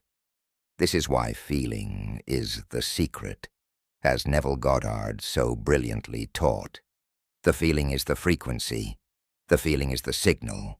The feeling is what the universe responds to. You can think about being wealthy all day long, but if you feel poor, you're broadcasting the frequency of poverty, and you'll keep attracting experiences that match that frequency. You can visualize perfect health, but if you feel sick, weak, or afraid of illness, you're broadcasting the frequency of disease, and your body will continue to manifest symptoms that match that frequency. You can affirm that you're loved, but if you feel unworthy, lonely, or abandoned, you're broadcasting the frequency of separation, and you'll continue to create experiences of being alone or in unfulfilling relationships. The emotions you feel most consistently, the feelings you live in day after day, these are creating your reality, not your occasional positive thoughts, not your 5-minute morning meditation, not your weekend visualization session. Your dominant emotional state, the frequency you're broadcasting most of the time when you're not consciously trying to manifest something, that's what's creating your life. This is why you have to change your baseline emotional frequency. You have to make elevated emotions your new normal, not just something you experience occasionally when things are going well. Now let's talk about what these elevated emotions actually are and why they're so powerful. Elevated emotions are feelings that lift you beyond your body, beyond your environment, beyond time. They're emotions like gratitude, joy, love, inspiration, enthusiasm, wonder, and compassion. These emotions are high-frequency states that connect you to the quantum field, to infinite possibilities, to your highest potential. When you're in an elevated emotional state, your heart goes into coherence, creating a measurable electromagnetic field that's organized, harmonious, and powerful. This coherent heart field communicates with the field around you, essentially sending out an order to the universe. This is who I am. This is what I'm aligned with. Send me experiences that match this frequency. The universe doesn't hear your prayers. It doesn't hear your complaints. It doesn't hear your wishes or your desperation. The universe feels your frequency. It responds to your vibration, and your vibration is determined by your emotional state. This is why gratitude is such a powerful manifestation tool. When you feel genuinely grateful, you're in the frequency of receiving, of having, of abundance. You can't feel grateful and feel lack at the same time. Gratitude is the emotional signature of someone who has received, who has abundance, who has been blessed. And when you hold that frequency consistently, the field must bring you more experiences to be grateful for, because that's the matching frequency. But here's where most people sabotage themselves. They try to feel grateful for what they want before they have it, but they do it from a place of lack. They say, "I'm so grateful for this money that's coming," while simultaneously feeling the stress of their current financial situation. They say, "I'm grateful for my perfect partner," while feeling the loneliness of being single. They're using gratitude as a technique, as a manipulation, as a way to get something they don't have, rather than as a genuine state of being. And the universe doesn't respond to the words. It responds to the feeling behind the words. If the feeling is lack dressed up as gratitude, you're still broadcasting lack, and you'll continue to manifest lack. True gratitude, the kind that manifests, is gratitude that comes from such a deep place of fullness that you feel abundant even before anything physical shows up. It's being grateful for the invisible reality that already exists in the quantum field. It's feeling thankful for the answered prayer before you see the answer. It's appreciating what's coming as if it's already here. This kind of gratitude is not a technique. It's a state of consciousness. It's a way of being. And when you can genuinely access this state, when you can feel gratitude so deeply that it brings tears to your eyes for things that haven't manifested yet, you've mastered the frequency of manifestation. The same is true for all elevated emotions. Love is not something you do. It's a frequency you embody. Joy is not something that happens to you when circumstances are good. It's a choice you make, regardless of circumstances. Enthusiasm is not a reaction to external events. It's an internal state you cultivate. When you can generate these emotions independent of your environment, independent of your circumstances, independent of what's showing up in your life, you become a powerful creator. You're no longer at the effect of reality. You're no longer waiting for something outside of you to make you feel good. You're generating the feeling first, and then reality reorganizes itself to match your frequency. This is the complete reversal of how most people live. Most people are waiting for their manifestation to show up so they can feel good. I'll be happy when I have the money. I'll feel loved when I find the relationship. I'll be grateful when things get better. But that's backwards. That's creation by default. That's being a victim of circumstances. The true creator, the conscious manifester, generates the emotion first. They decide to feel happy now. They choose to feel loved now.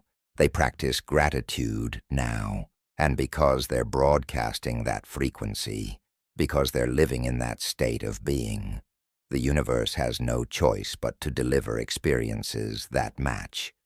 But let me be real with you about how challenging this is. Your body is addicted to the emotions you've been feeling most of your life. If you've been living in stress, anxiety, and worry for years, your body has become chemically dependent on those states. When you try to shift to elevated emotions like peace, joy, and gratitude, your body will resist.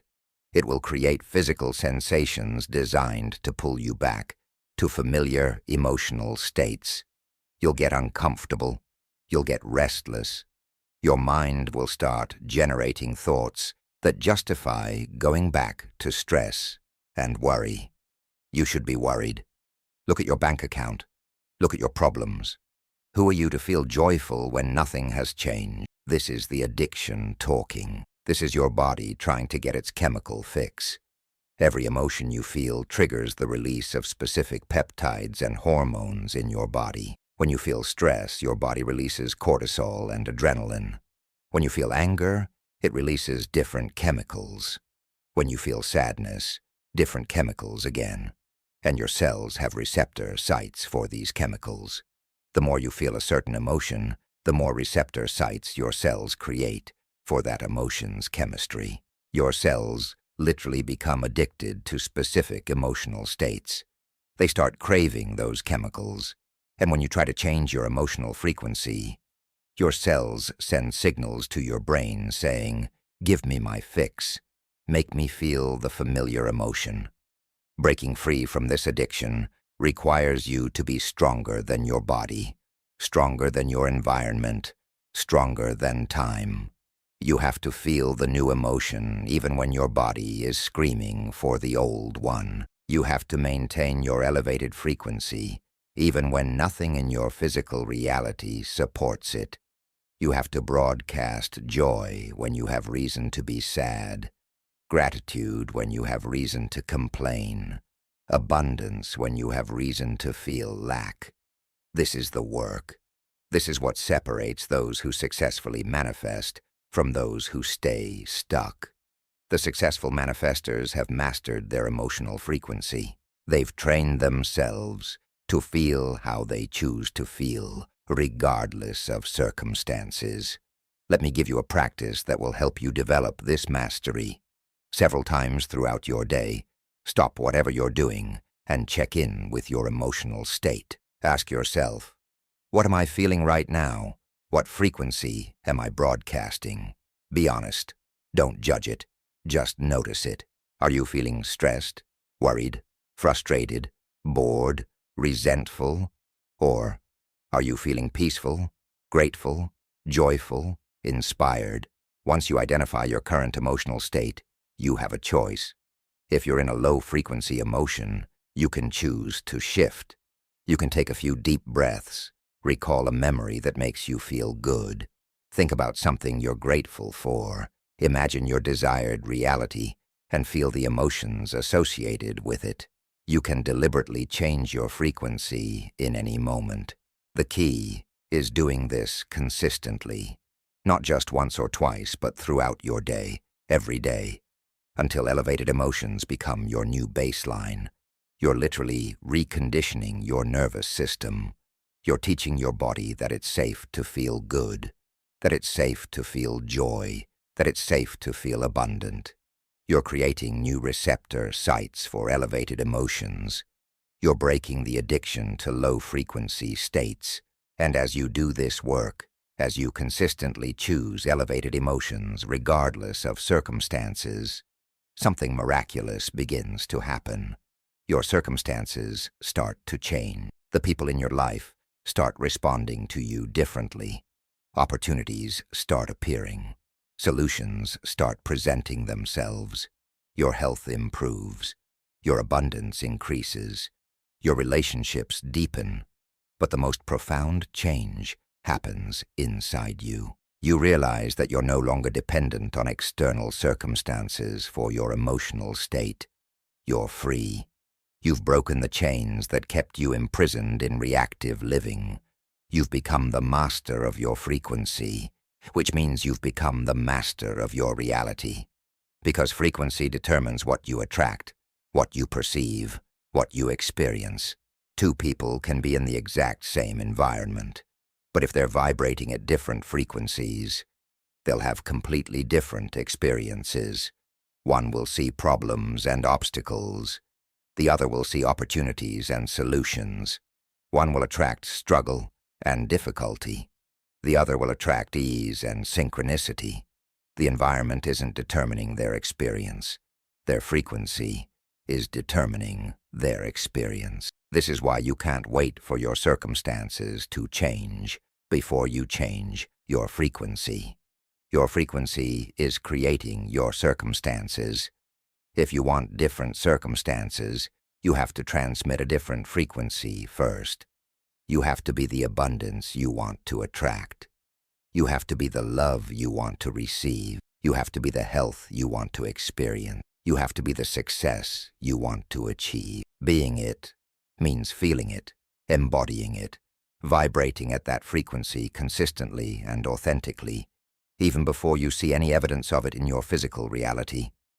I know this might sound impossible. How can you feel abundant when your bank account is empty? How can you feel loved when you're alone? How can you feel healthy when your body has symptoms? It seems like lying to yourself, like denying reality. But here's what you need to understand.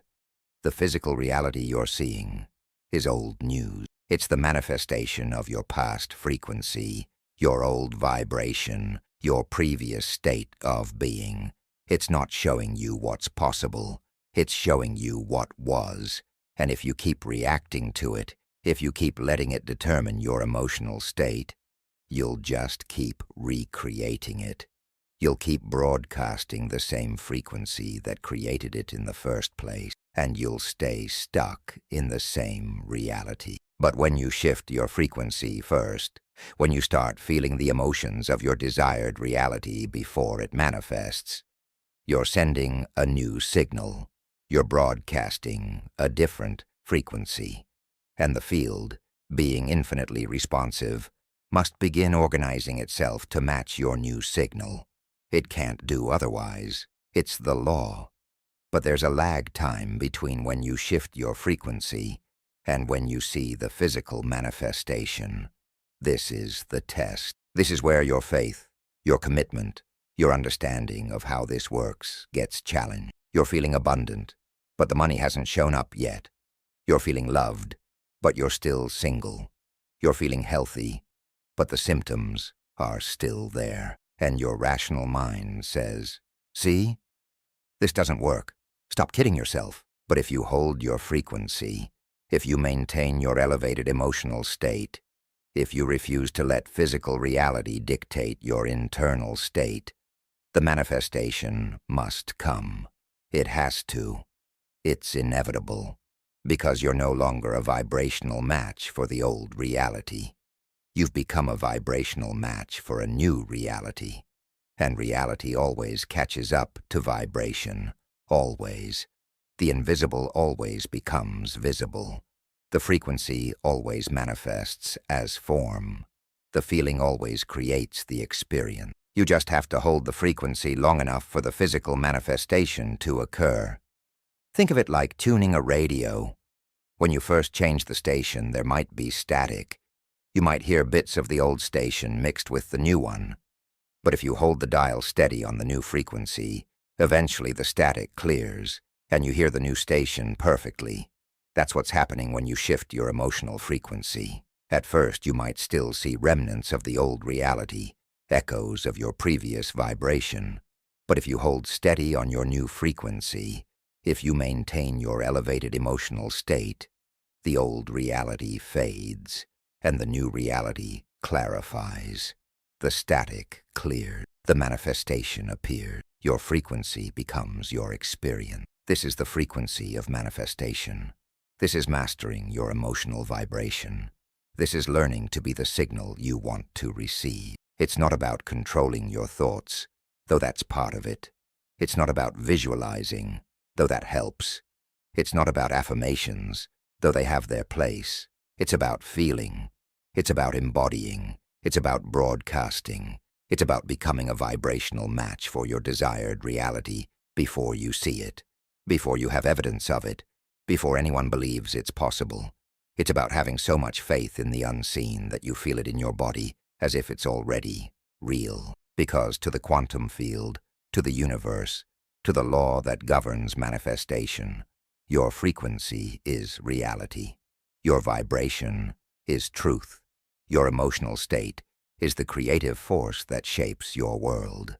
So master your emotion, choose your frequency, cultivate elevated states, break the addiction to low-frequency feeling, become independent of your circumstances, generate joy, gratitude, love, and abundance from within. Feel your desire fulfilled before it manifests. Embody the frequency of your dream life right now, in this moment, regardless of what your physical senses are telling you. This is the secret. This is the key.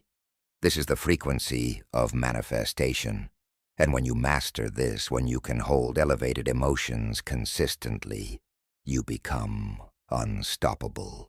You become a magnet for miracle. You become a conscious creator who shapes reality through the power of their emotional frequency. The universe is listening to your vibration. What frequency are you broadcasting? Chapter 6. The Quantum Field.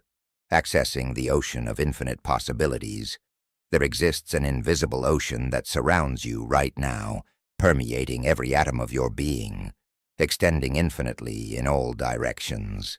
This ocean isn't made of water. It's made of pure potential, infinite possibilities, unmanifested energy waiting to take form. Scientists call it the quantum field, the zero-point field, the unified field. Mystics have called it the void, the source, the infinite. Whatever name you give it, this field is the womb of all creation, the place where everything exists as pure possibility before it becomes physical reality. And here's the truth that will transform your life. You are not separate from this field. You are immersed in it. You are connected to it. You are an expression of it. And you have the power to reach into this ocean of infinite possibilities and collapse specific potentials into your actual experience. Right now, in this very moment, every possible version of your life exists in this field. There's a version where you're abundantly wealthy. There's a version where you're radiantly healthy. There's a version where you're deeply loved. There's a version where you're living your purpose with passion and joy. All of these versions are real, existing as waves of probability in the quantum field, waiting for your consciousness to observe them, to focus on them, to feel them so deeply that they collapse from possibility into actuality. This isn't fantasy. This isn't wishful thinking. This is quantum physics. This is the documented, scientifically proven nature of reality at its most fundamental level. The double-slit experiment proved that particles exist in multiple states simultaneously until they're observed. Before observation, an electron exists everywhere and nowhere as a wave of probability spread across infinite possible locations. But the moment consciousness observes it, the wave function collapses and the electron appears in one specific location. Observation literally creates reality at the quantum level. And if this is true for electron, if consciousness can collapse quantum possibilities into specific realities at the subatomic level, then it's true for everything, including the circumstances of your life. Because everything in your physical reality, including your body, your environment, your experiences, is made of quantum particles, and those particles are responding to your consciousness, to your observation, to your focus, to your energy. But here's what most people don't understand about accessing the quantum field. You can't do it with your everyday mind. You can't think your way into the field of infinite possibility. Your thinking mind, your analytical mind, your conscious mind that's processing these words right now. That mind operates in the physical, material world. It's designed to keep you safe, to help you navigate your environment, to analyze and compare and judge. This is the beta brainwave state, the state of focused external attention. And while this state is useful for daily functioning, it actually blocks you from accessing the quantum field because it keeps you locked into the reality you can see, touch, and measure. It keeps you identified with your body, your environment, and your current circumstances. To access the quantum field, you have to go beyond your analytical mind. You have to slow down your brain waves. You have to move from beta into alpha, from alpha into theta. You have to get so present, so relaxed, so absorbed in the moment that you forget about your body, you forget about your environment, you forget about time. This is what happens in deep meditation. This is what happens when you're completely absorbed in something you love. This is what happens in those moments of awe, when you witness something so beautiful or profound that your thinking mind stops and you become pure awareness. In these states, you're no longer operating as a body in an environment across time. You're operating as consciousness itself, as awareness itself, as the observer that exists beyond the physical realm. And in this state, you have access to the quantum field, to the infinite possibilities that exist beyond your current reality. When you enter this state, something remarkable happens. Your brain begins to emit highly coherent electromagnetic patterns. Your heart moves into coherence, creating a powerful, organized electromagnetic field. Your body starts producing different chemistry, moving from the stress hormones of survival into the healing, rejuvenating chemistry of creation. And most importantly, you become a clear signal, a coherent broadcast into the quantum field. You're no longer sending out the scattered, chaotic, conflicting signals of a mind that's worried about bills, focused on problems, caught in past regrets or future anxieties. You're sending out a pure, clear, powerful signal that says, This is what I choose to experience. This is the reality I'm collapsing from the field of possibilities into my life. The quantum field doesn't respond to your desperation. It doesn't respond to your need. It doesn't respond to your wanting. It responds to your clarity, your coherence, your wholeness. When you enter the field from a state of lack, when you're trying to use the field to fix something that's wrong, when you're coming from a place of, I need this to be happy, you're actually reinforcing the very reality you're trying to change. You're broadcasting the frequency of lack, of incompleteness, of something being wrong. And the field, being perfectly neutral and infinitely responsive, gives you more experiences that match that frequency. But when you enter the field from a state of wholeness, when you approach it not to get something you don't have, but to create from the joy of creation itself, when you feel complete and abundant before the manifestation shows up, you're broadcasting an entirely different signal. You're saying to the field, I am whole, I am abundant, I am powerful, and from this place of wholeness, I choose to experience this reality. This is the frequency that creates. This is the state that manifests. This is the consciousness that collapses probability waves into physical experiences. Think of the quantum field as an infinite menu of possibilities. Every possible experience, every potential reality, every version of every outcome is on this menu. But you can't order from this menu if you're vibrating at the frequency of scarcity, limitation, or fear. Those frequencies only have access to a very limited section of the menu, the section that says, more of what you already have, more of what you've always experienced, more of what you don't want. To access the unlimited section of the menu, the section where miracles live, where unexpected breakthroughs occur, where new possibilities that you've never experienced before exist, you have to elevate your frequency. You have to enter the field from a higher state of consciousness. And here's the beautiful paradox. The way you elevate your frequency is by feeling grateful for what you're about to receive before you receive it. It's by feeling the joy of your manifestation before it manifests. It's by loving the life you're creating before you see any evidence of it. This seems impossible to the logical mind. How can you feel grateful for something you don't have? How can you feel joyful about a reality that doesn't exist yet? But this is exactly the state you must master.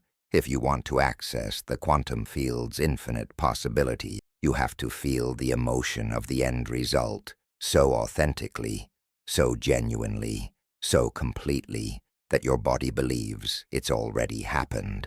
Because when your body believes it, when your subconscious accepts it, when your nervous system is conditioned to it, you're no longer broadcasting the frequency of wanting it. You're broadcasting the frequency of having it, and the field responds to having, not wanting. This is why meditation is so powerful for manifestation. When you meditate deeply enough to transcend your analytical mind, when you move beyond your awareness of your body and your environment, when you dissolve your sense of being separate from everything around you, you enter the quantum field. You become pure conscious, observing infinite possibility. And in this state, you can select which possibility you want to collapse into your reality. You can focus on the version of you that's already living your dream. You can feel the emotions that version feels. You can embody that version's energy. And when you do this repeatedly, when you practice entering the field and selecting your desired reality over and over, you begin to draw that reality out of the field of possibilities and into your physical experience. But accessing the quantum field isn't just about meditation. It's about learning to live from the field rather than from your circumstances. Most people live from their senses. They look at their current reality. They measure it. They evaluate it. and they let what they see determine how they think and feel. They're living from matter, trying to change matter, from the physical, trying to influence the physical. But matter is just the end result. Matter is the past manifestation of previous thoughts and emotions. If you keep reacting to matter, if you keep letting your current circumstances determine your state of being, you're just going to keep recreating the same matter, the same circumstances, the same reality. Living from the field means you stop letting your senses dictate your state. You stop letting your bank account determine whether you feel abundant. You stop letting your relationship status determine whether you feel loved. You stop letting your body's symptoms determine whether you feel healthy. Instead, you connect to the field. You access the version of reality where you're abundant, loved, and healthy. You feel those emotions. You embody that frequency, and you hold that state regardless of what your physical senses are telling you. You're living from energy trying to influence matter, from the invisible trying to create the visible, from possibility trying to become actuality. And this is how you create real change. This is how you manifest what seems impossible. This is how you access the miraculous. The quantum field contains every version of every person you could ever become. There's a version of you that's confident, powerful, and self-assured. There's a version that's creative, inspired, and passionate. There's a version that's healthy, vibrant, and energetic. There's a version that's wealthy, generous, and free. All of these versions exist right now as possibilities in the field. The question is, which version are you going to select? Which version are you going to give your attention to? Which version are you going to feel into so deeply that it becomes more real to you than your current version? Because the version you focus on, the version you emotionally connect with, the version you embody through your thoughts and feelings, that's the version that will collapse from possibility into your physical reality. Most people keep selecting the same version of themselves over and over.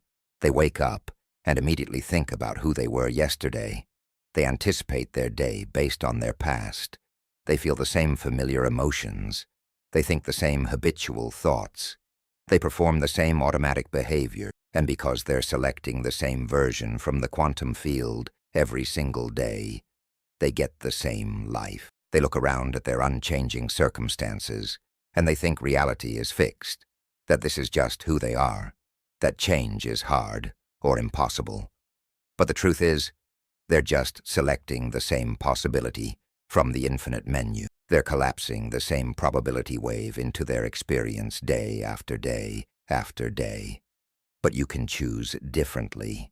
Right now, in this moment, you can decide to select a different version from the field. You can connect to the version of you that already has everything you desire. You can feel what that version feels. You can think what that version thinks. You can embody what that version embodies.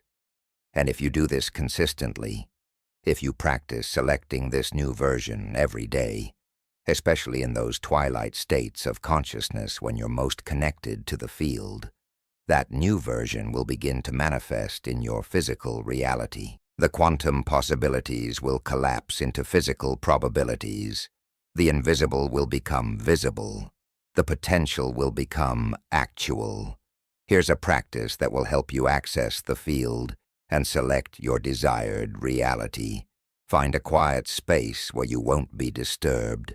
Close your eyes and take several deep breaths, breathing in through your nose and out through your mouth. With each exhale, let go of tension in your body.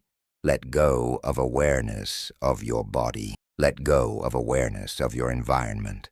Let go of awareness of time. Just breathe and become pure awareness, pure consciousness, pure presence. As you relax deeper and deeper, imagine yourself surrounded by an infinite ocean of dark space, an ocean of pure potential. This is the quantum field. Every possibility exists here. Every version of your life is here.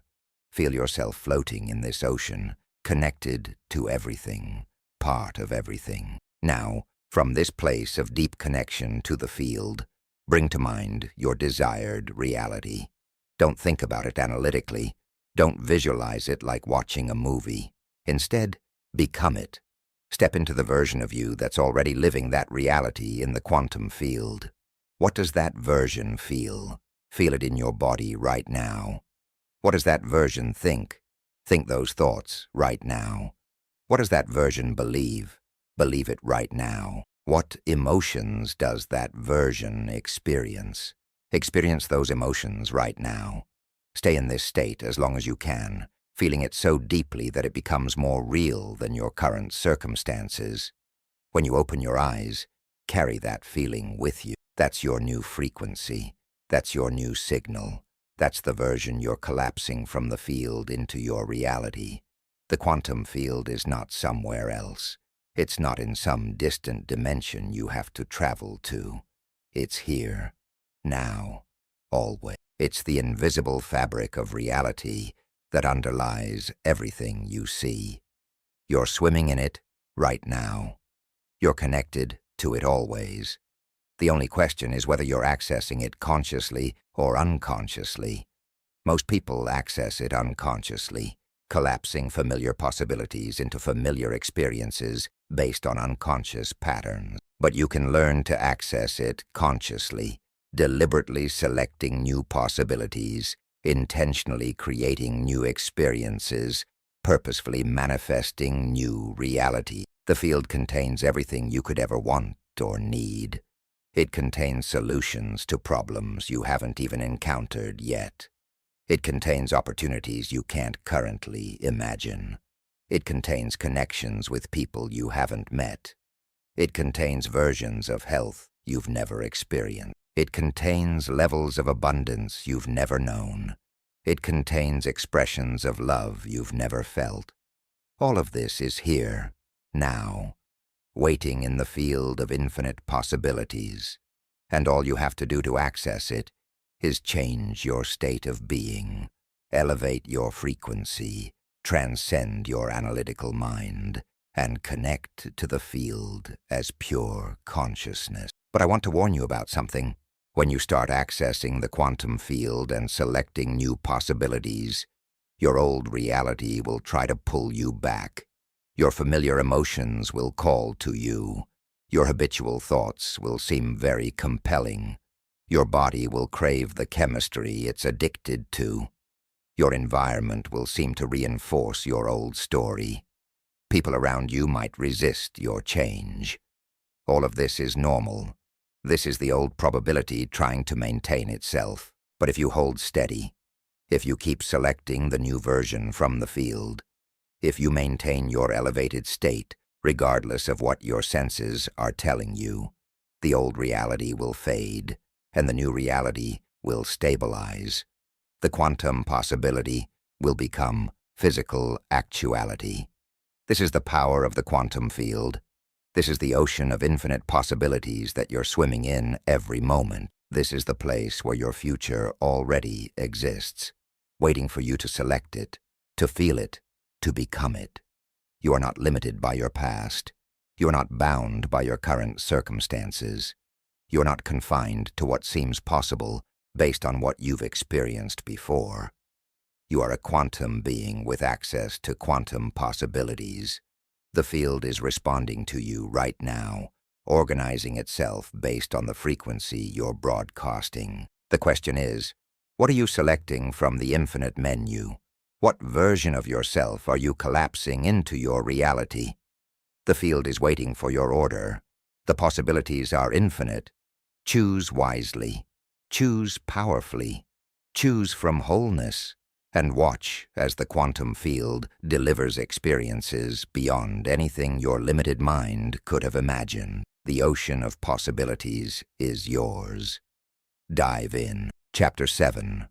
The Alchemy of the Present. The only moment where creation happens. Stop for a moment. Right now, as you're reading these words, I want you to become aware of this exact instant.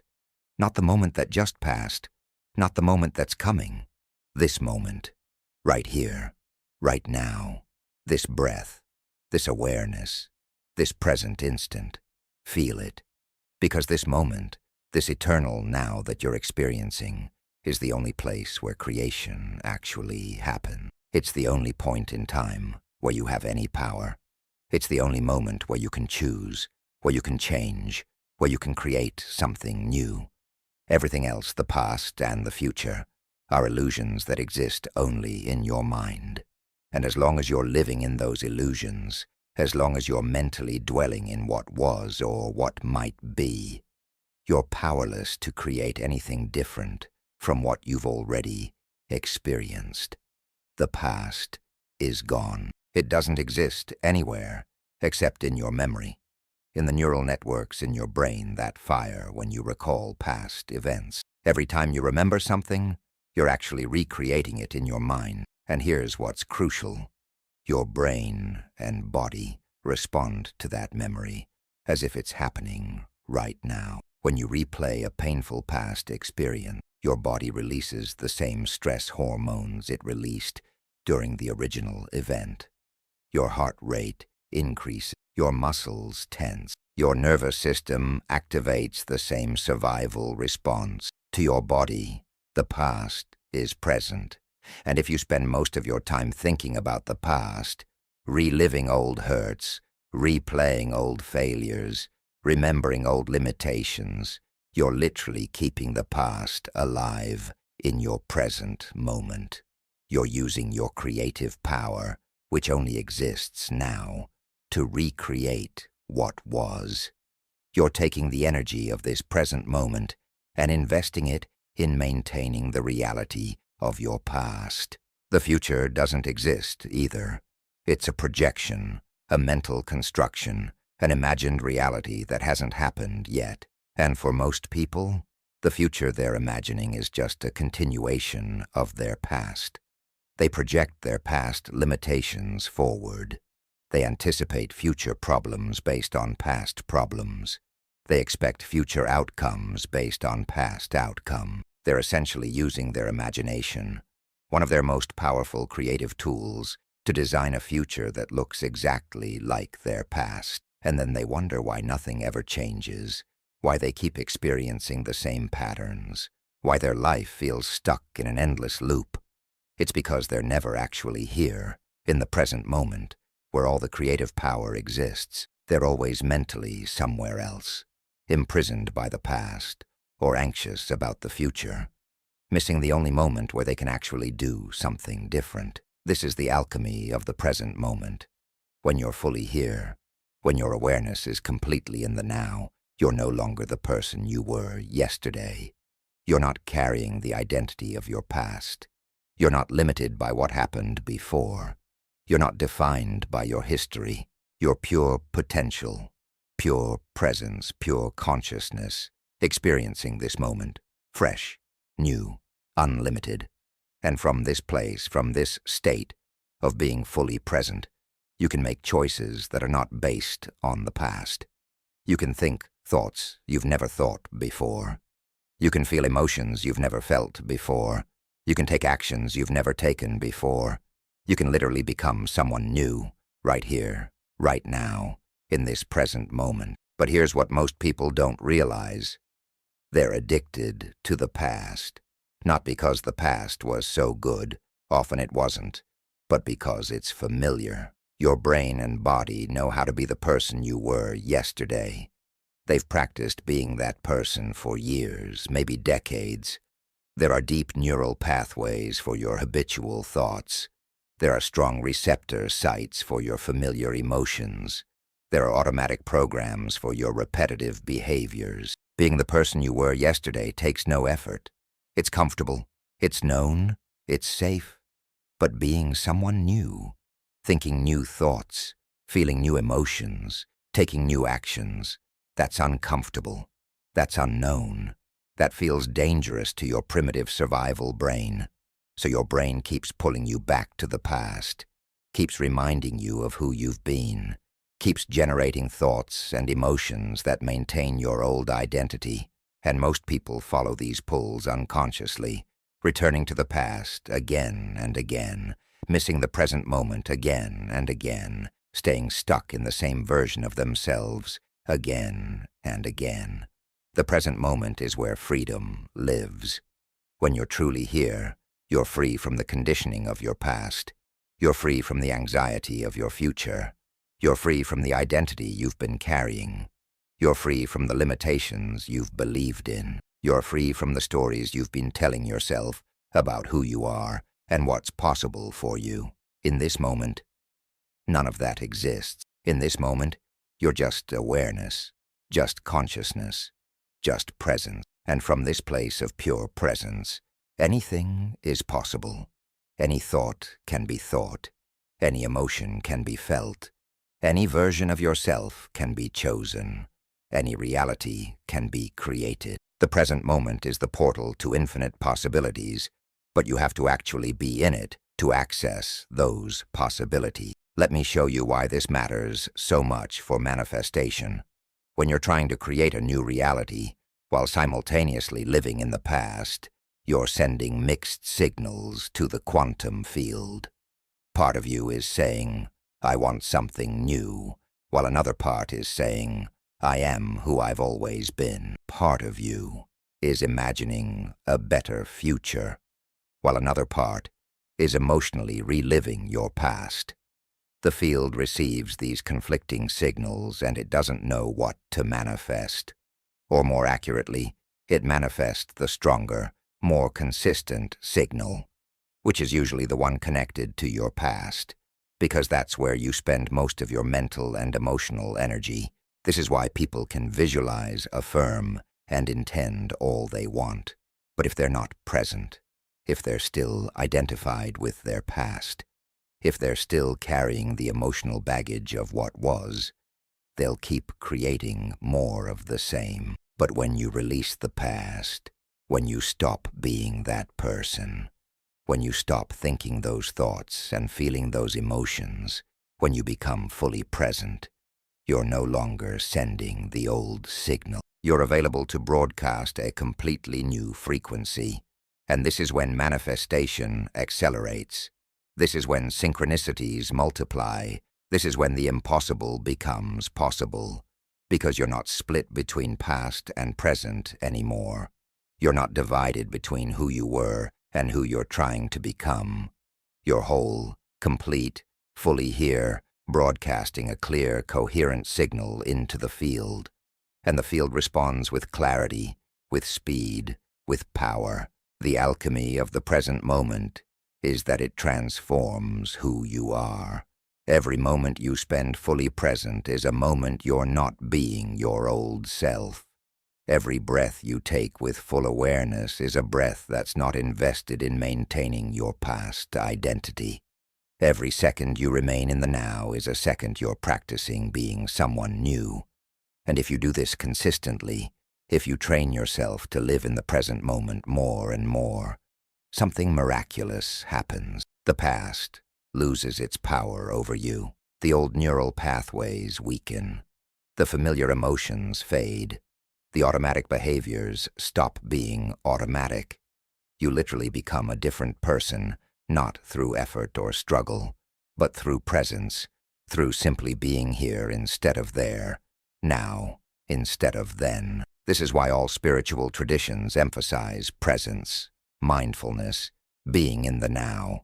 It's not just about peace or relaxation, though those are wonderful benefits. It's about power, creative power, manifestation power, the power to choose in this moment who you're going to be, what you're going to think, how you're going to feel, what you're going to create. And that power only exists now. You can't change the past. You can't control the future. But you can absolutely influence this moment through the choices you make right now. And when you string together enough conscious present moments, when you consistently choose to be here instead of lost in mental time travel, you create a new life. Not someday, not eventually, right now. One present moment at a time. Most people are so lost in thought that they're barely aware of the present moment at all. They're eating without tasting their food. They're walking without feeling their body move. They're talking without truly listening. They're experiencing life through a filter of past memories and future projections, never actually touching reality as it is right now. And this is tragic because life only happens now. This moment is all there ever is. The past is just a memory occurring now. The future is just a thought occurring now. Everything is always now. And when you miss the now, you miss life itself. You miss the only moment where you can experience joy, where you can feel love, where you can know peace, where you can create change. Here's a practice that will help you reclaim the power of the present moment. Several times throughout your day, stop whatever you're doing and take 3 conscious breaths. Just 3. But make them fully conscious. Feel the air entering your nostrils. Feel your chest and belly expanding. Feel the pause at the top of the inhale. Feel the air leaving your body. Feel your chest and belly contracting.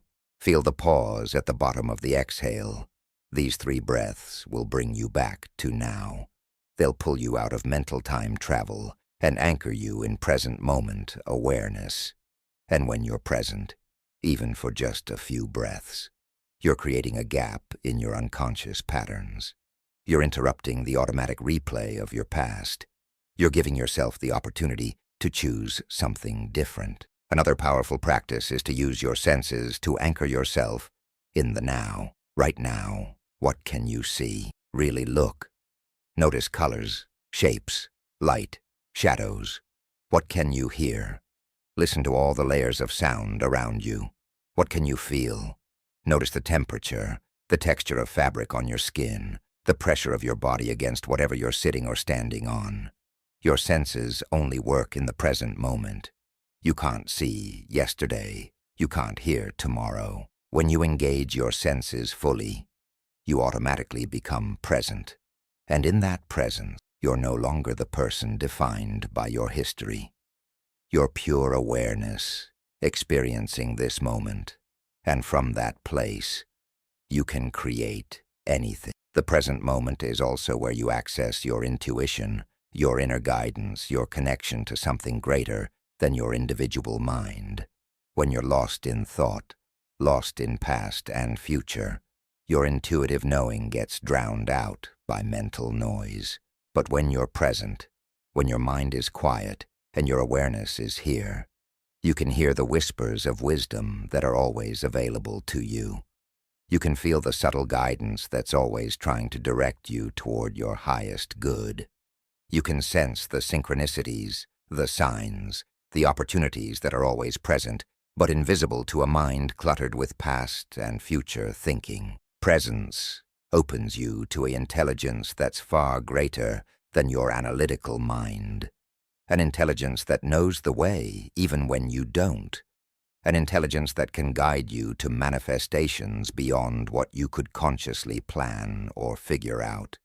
The alchemy happens when you realize that this moment, right now, is not a stepping stone to some better future moment. This moment is life. This moment is it. And when you're fully alive in this moment, when you're completely present to what is, you stop trying to get somewhere else.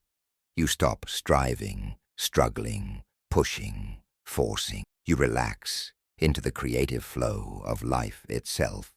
You become like water, flowing naturally in the direction of least resistance, allowing rather than forcing, receiving rather than grasping. And paradoxically, when you stop trying to get to the future, when you stop living for some imagined better moment, the future you desire comes to you.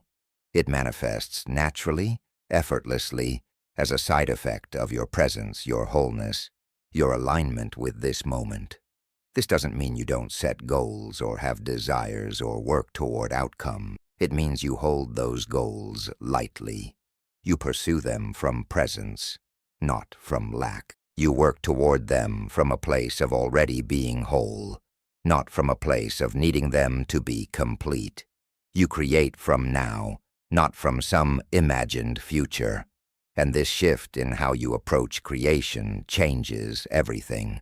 When you're creating from the present moment, From a place of presence and wholeness, you're aligned with the creative force of the universe itself. You're flowing with life instead of fighting against it. You're cooperating with the quantum field instead of trying to manipulate it.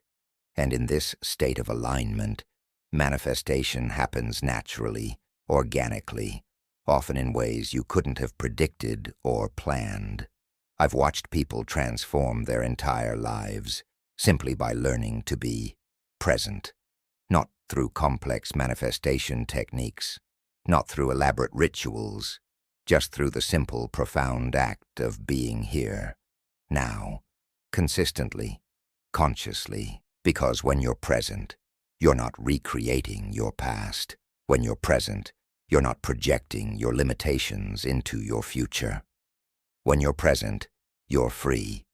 And from that freedom, from that spaciousness, from that openness, new possibilities emerge, new thoughts arise, new feelings surface, new opportunities appear, new realities manifest, all because you stopped abandoning the present moment for mental time travel, all because you reclaimed the only point of power that exists. The past happened. It's done. You can't change it. But you can stop giving it your present moment energy. You can stop reliving it. You can stop letting it define you.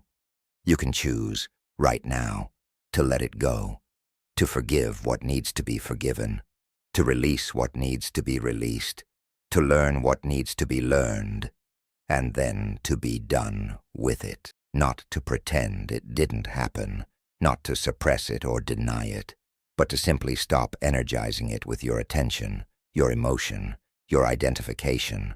The past only has power in your present because you keep giving it power. You keep thinking about it, talking about it, feeling it, being it. But you can stop. Right now. In this moment. You can choose to be here instead of there. The future will take care of itself. It always does. The future is being created by who you are right now, in this present moment. If you're present, conscious, elevated, aligned, the future will reflect that. If you're worried, stressed, afraid, limited, the future will reflect that too. But you don't need to think about the future. You don't need to plan every detail. You don't need to figure it all out. You just need to be who you want to be right now. You just need to think the thoughts and feel the emotions and embody the state of the person whose future you desire. And when you do that, when you become that person in this present moment, the future takes care of itself. It unfolds naturally from who you're being now. This is the alchemy. This is the transformation. This is the secret that was hidden in plain sight. The present moment is not a problem to be solved. It's not an obstacle to overcome. It's not something to rush through to get to something better. The present moment is the canvas. It's the clay. It's the raw material of creation.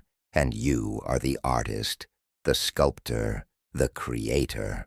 What will you create with this moment? Will you recreate your past?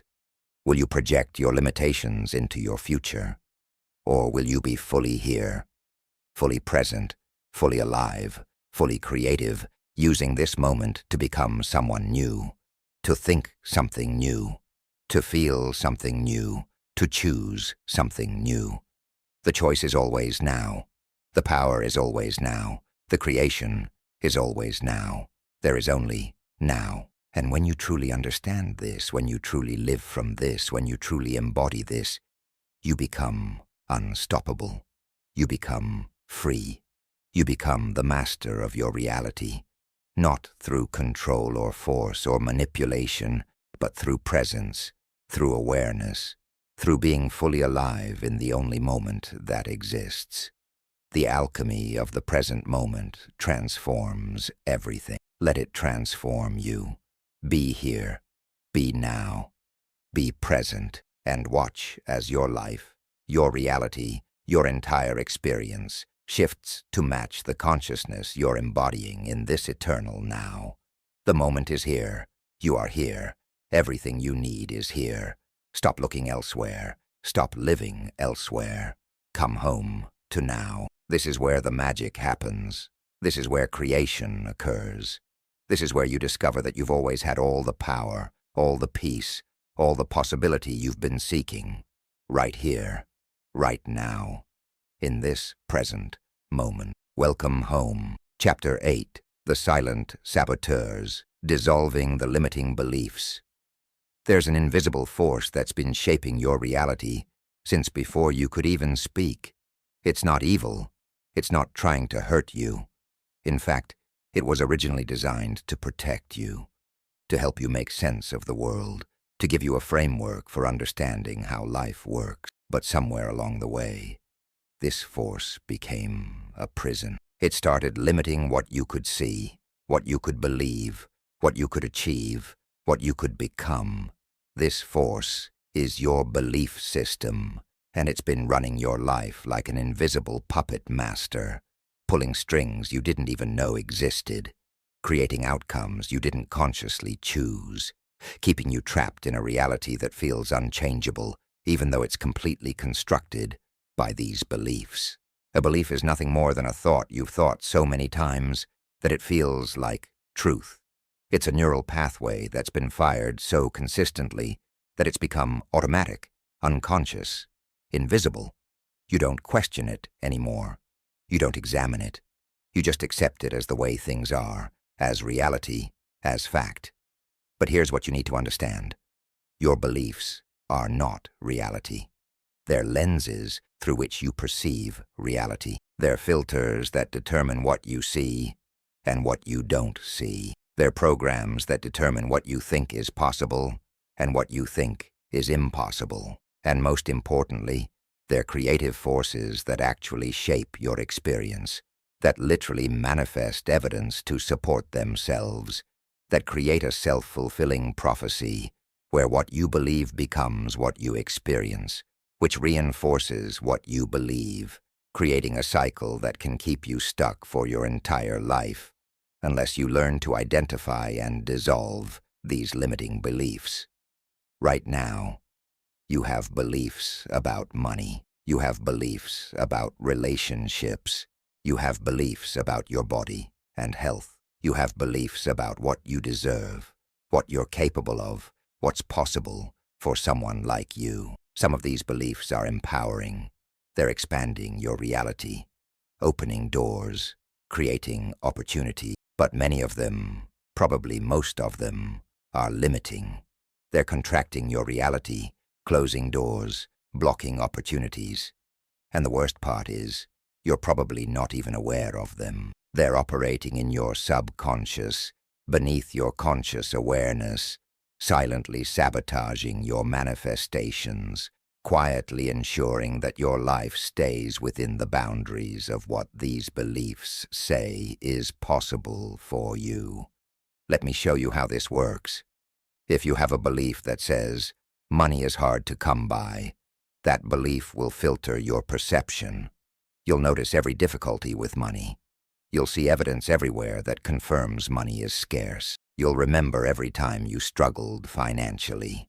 You'll overlook opportunities for income. You'll sabotage yourself when money does come. Your belief will literally create experiences that prove itself true, not because the belief is actually true, but because your consciousness is creating reality, and your beliefs are part of your consciousness. You're unconsciously creating circumstances that validate your beliefs, because that's what beliefs do. They seek evidence. They look for proof. They create confirmation. The same is true for beliefs about relationships. If you believe people always leave, you'll either attract people who leave, or you'll unconsciously push away people who want to stay, or you'll interpret normal relationship dynamics as signs that someone's about to leave. Your belief will create the very experience it's predicting.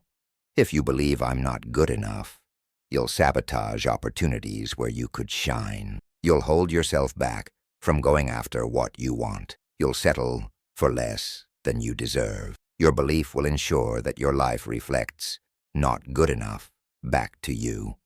Not because you're actually not good enough, but because your belief is creating that reality. These limiting beliefs are silent saboteurs because they operate in the shadows. You don't see them working.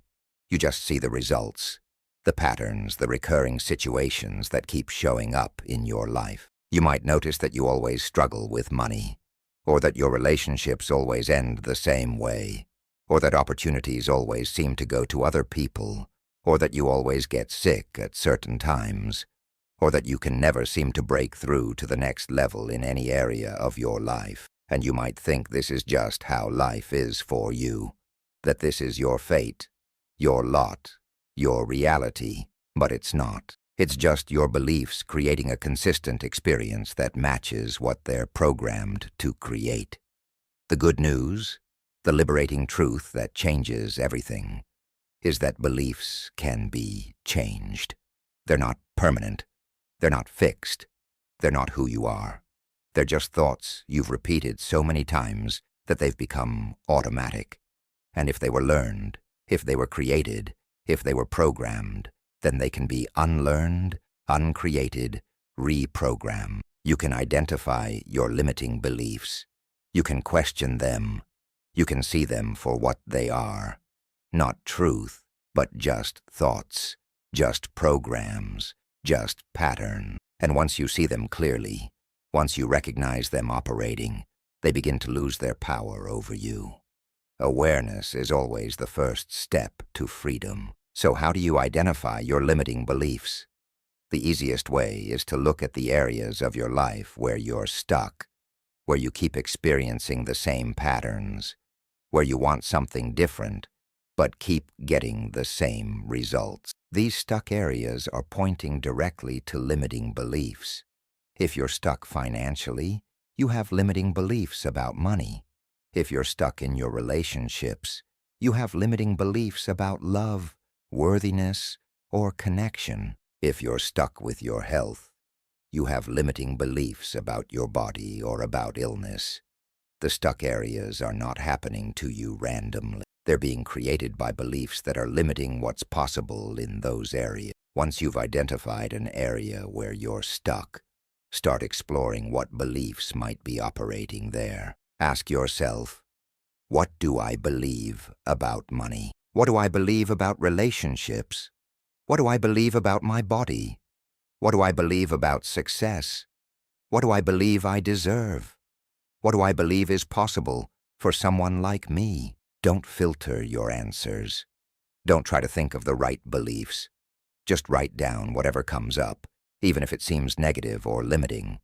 Especially if it seems negative or limiting, because those are the ones you need to see. You might be surprised by what you discover.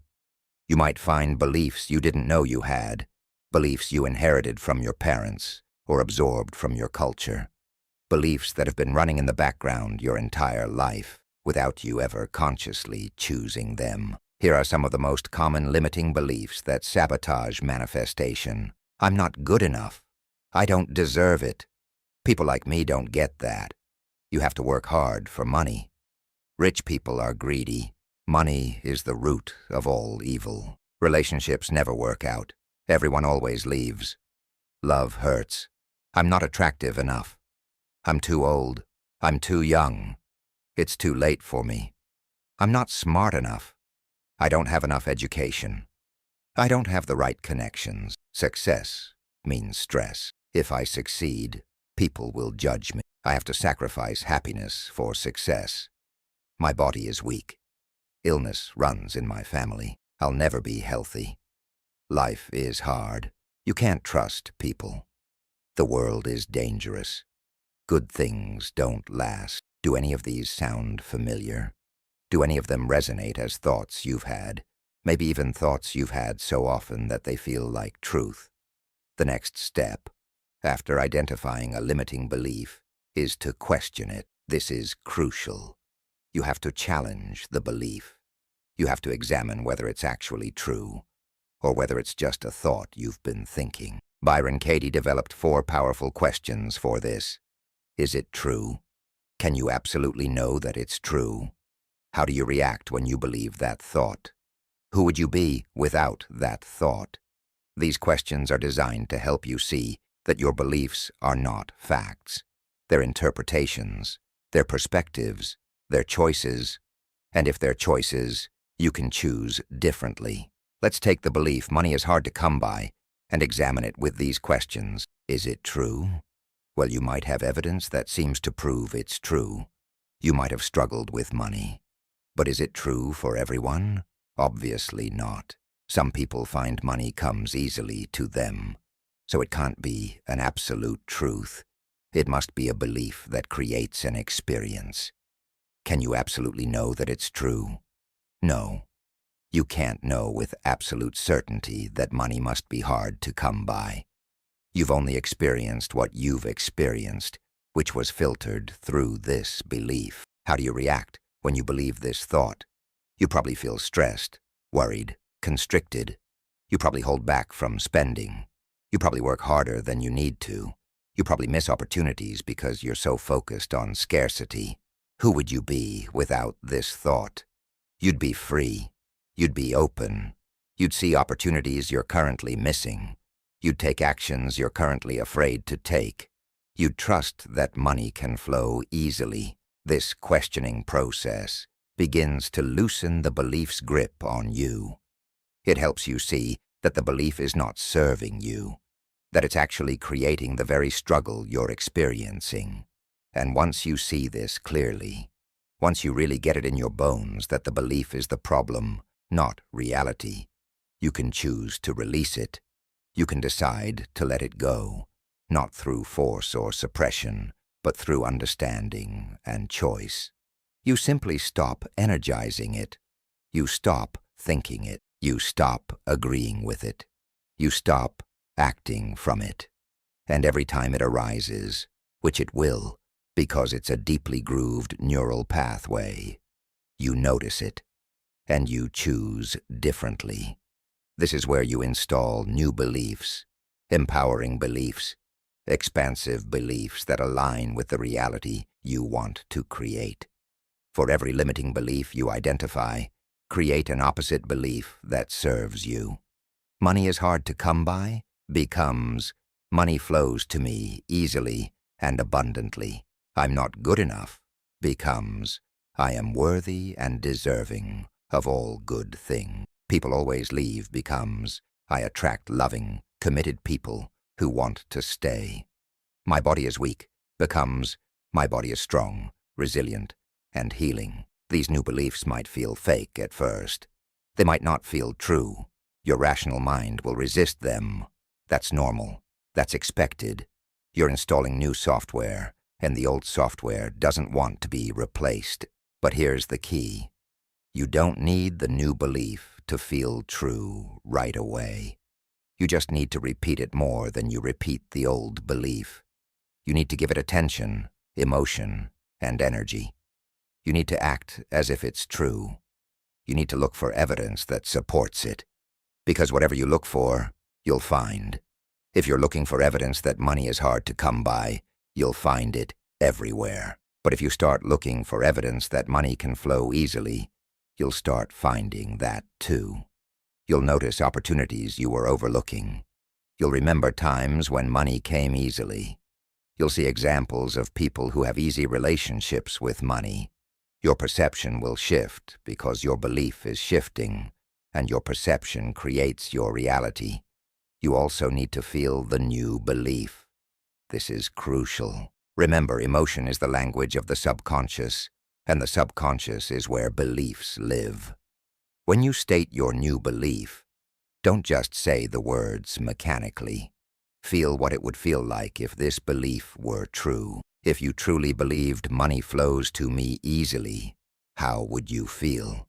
You'd feel abundant, relaxed, confident, grateful.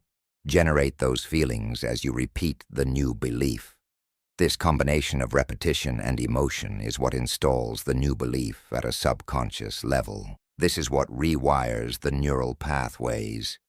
This is what dissolves the old belief and establishes the new one. I want to share something powerful with you.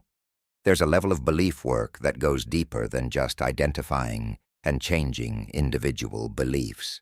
It's the recognition that you are not your beliefs. Your true nature, your essential self, is not defined by any belief. You are the awareness that's aware of beliefs. You are the consciousness that can observe beliefs. You are the space in which beliefs arise and pass away. When you identify with this deeper truth, when you recognize yourself as consciousness rather than as the content of consciousness, beliefs lose their power completely. They become like clouds passing through the sky. You see them, you notice them, but you're not bound by them. You're the sky, not the clouds. And the sky is never limited by what clouds are passing through it. This perspective is liberation. When you know yourself as consciousness, as awareness, as the witness, you can watch limiting beliefs arise without getting caught in them. You can observe the thought, "I'm not good enough," without believing it, without identifying with it, without letting it determine your actions. You can notice the belief, "Money is hard to come by," without letting it filter your perception or create your reality. You're free from the tyranny of your beliefs because you've recognized that you are not them. They're just thoughts, just patterns, just programs. And you are so much more than any thought or pattern or program. But even from this liberated perspective, it still serves you to consciously choose empowering beliefs. Because while you're no longer imprisoned by beliefs, you can still use them as tools. You can deliberately install beliefs that support the reality you want to create. You can choose to think thoughts that expand rather than contract, that open rather than close, that empower rather than limit. You're not doing this because you need these beliefs to be happy or whole. You're already complete in your true nature. But because beliefs are creative forces, and you might as well use them to create consciously rather than unconsciously. The silent saboteurs, these limiting beliefs, have been running your life long enough. They've kept you small, kept you safe, kept you in a box of what they say is possible. But you're not meant to stay in that box. You're meant to expand, to grow, to become more, to express more of your infinite potential. And the only thing standing between you and that expansion is the beliefs you're carrying, not your circumstances, not other people, not the economy or your past or your genetics, just your beliefs. And beliefs can be changed, they can be questioned, they can be released, they can be replaced, they can be transcended. So start today, start now. Look at your life with honest eyes. See where you're stuck. Identify the beliefs that are creating that stuckness. Question them ruthlessly. Challenge every belief that's limiting you. Ask yourself if it's really true, or if it's just a thought you've been thinking. Feel into who you would be without that thought. Experience the freedom of not believing. Then choose a new belief, one that empowers you, one that expands your reality, one that aligns with what you want to create. Repeat it. Feel it. Act from it. Look for evidence that supports it. And watch as your reality begins to shift, as the silent saboteurs lose their power, as the invisible chains fall away, as you step into a life that's no longer limited by old beliefs, but expanded by new consciousness. The saboteurs have had their time. They've shaped your past, but they don't have to shape your future. You have the power to dissolve them, to transcend them, to be free of them. And that power is available right now. Use it. Your unlimited life is waiting on the other side of your limiting beliefs. It's time to cross over. Chapter 9. The Protocol of Conscious Creation. The complete system. Everything you've learned so far has been building to this moment. All the principles, all the insights, all the understanding about consciousness, frequency, the quantum field, presence, and beliefs. They've all been preparing you for what comes now. This is where everything integrates. This is where theory becomes practice. This is where knowledge becomes power. Because understanding how creation works is valuable, but knowing how to consciously create, how to deliberately manifest, how to intentionally design your reality, that's where transformation happens. That's where your life changes. And that's exactly what we're going to do in this chapter. I'm going to give you the complete protocol, the full system, the step-by-step process for conscious creation that brings together everything you've discovered in this manuscript. The protocol I'm about to share with you is not my invention. It's not something I made up. It's the distillation of universal laws that have been working since the beginning of time. It's the synthesis of quantum physics, neuroscience, ancient wisdom, and direct experience. It's what works. It's what actually creates results. It's what transforms possibility into actuality, intention into manifestation, dreams into reality. And it works because it aligns you with how creation actually operates, with the fundamental laws that govern the manifestation process. When you follow this protocol, you're not trying to make something happen through force or struggle. You're simply aligning yourself with the natural creative flow of the universe, and then allowing that flow to bring your desired reality into form. Let's start with clarity, because this is where most people fail before they even begin. You cannot create what you cannot clearly define. You cannot manifest what you haven't specified. The quantum field contains infinite possibilities, but it needs a clear signal to know which possibility to collapse into your reality. Vague desires produce vague results. I want to be happy is too general. I want more money is too undefined. I want a better relationship is too ambiguous. The universe doesn't respond to vagueness. It responds to clarity, to specificity, to precise definition. So the first step in the protocol is to get absolutely clear about what you want to create. And I mean crystal clear, specific, detailed, definite. Not what you think you should want, not what others expect you to want, not what seems reasonable or realistic. What do you actually want? What would make your heart sing? What would feel like a life fully lived? Get clear on this. Write it down. Make it concrete. Define it in detail. Once you have clarity about what you want, the second step is to understand why you want it. This is crucial because your why reveals whether you're creating from lack or from wholeness. If you want money because you feel poor and you think money will make you feel secure, you're creating from lack. If you want a relationship because you feel lonely and you think a partner will make you feel complete, you're creating from lack. If you want success because you feel inadequate and you think achievement will make you feel worthy, you're creating from lack. And as we've discussed throughout this manuscript, creating from lack just manifests more lack, because lack is the frequency you're broadcasting. But if you want money because you love the freedom it provides, because you enjoy the experiences it enables, because you want to contribute and create and express through it, you're creating from wholeness. If you want a relationship because you love to share life with someone, because connection brings you joy, because you have love to give and receive, you're creating from wholeness. Your why matters. It determines your frequency. It shapes your signal. So, examine your why. Make sure you're creating from expansion, not from contraction, from joy, not from fear, from wholeness, not from lack.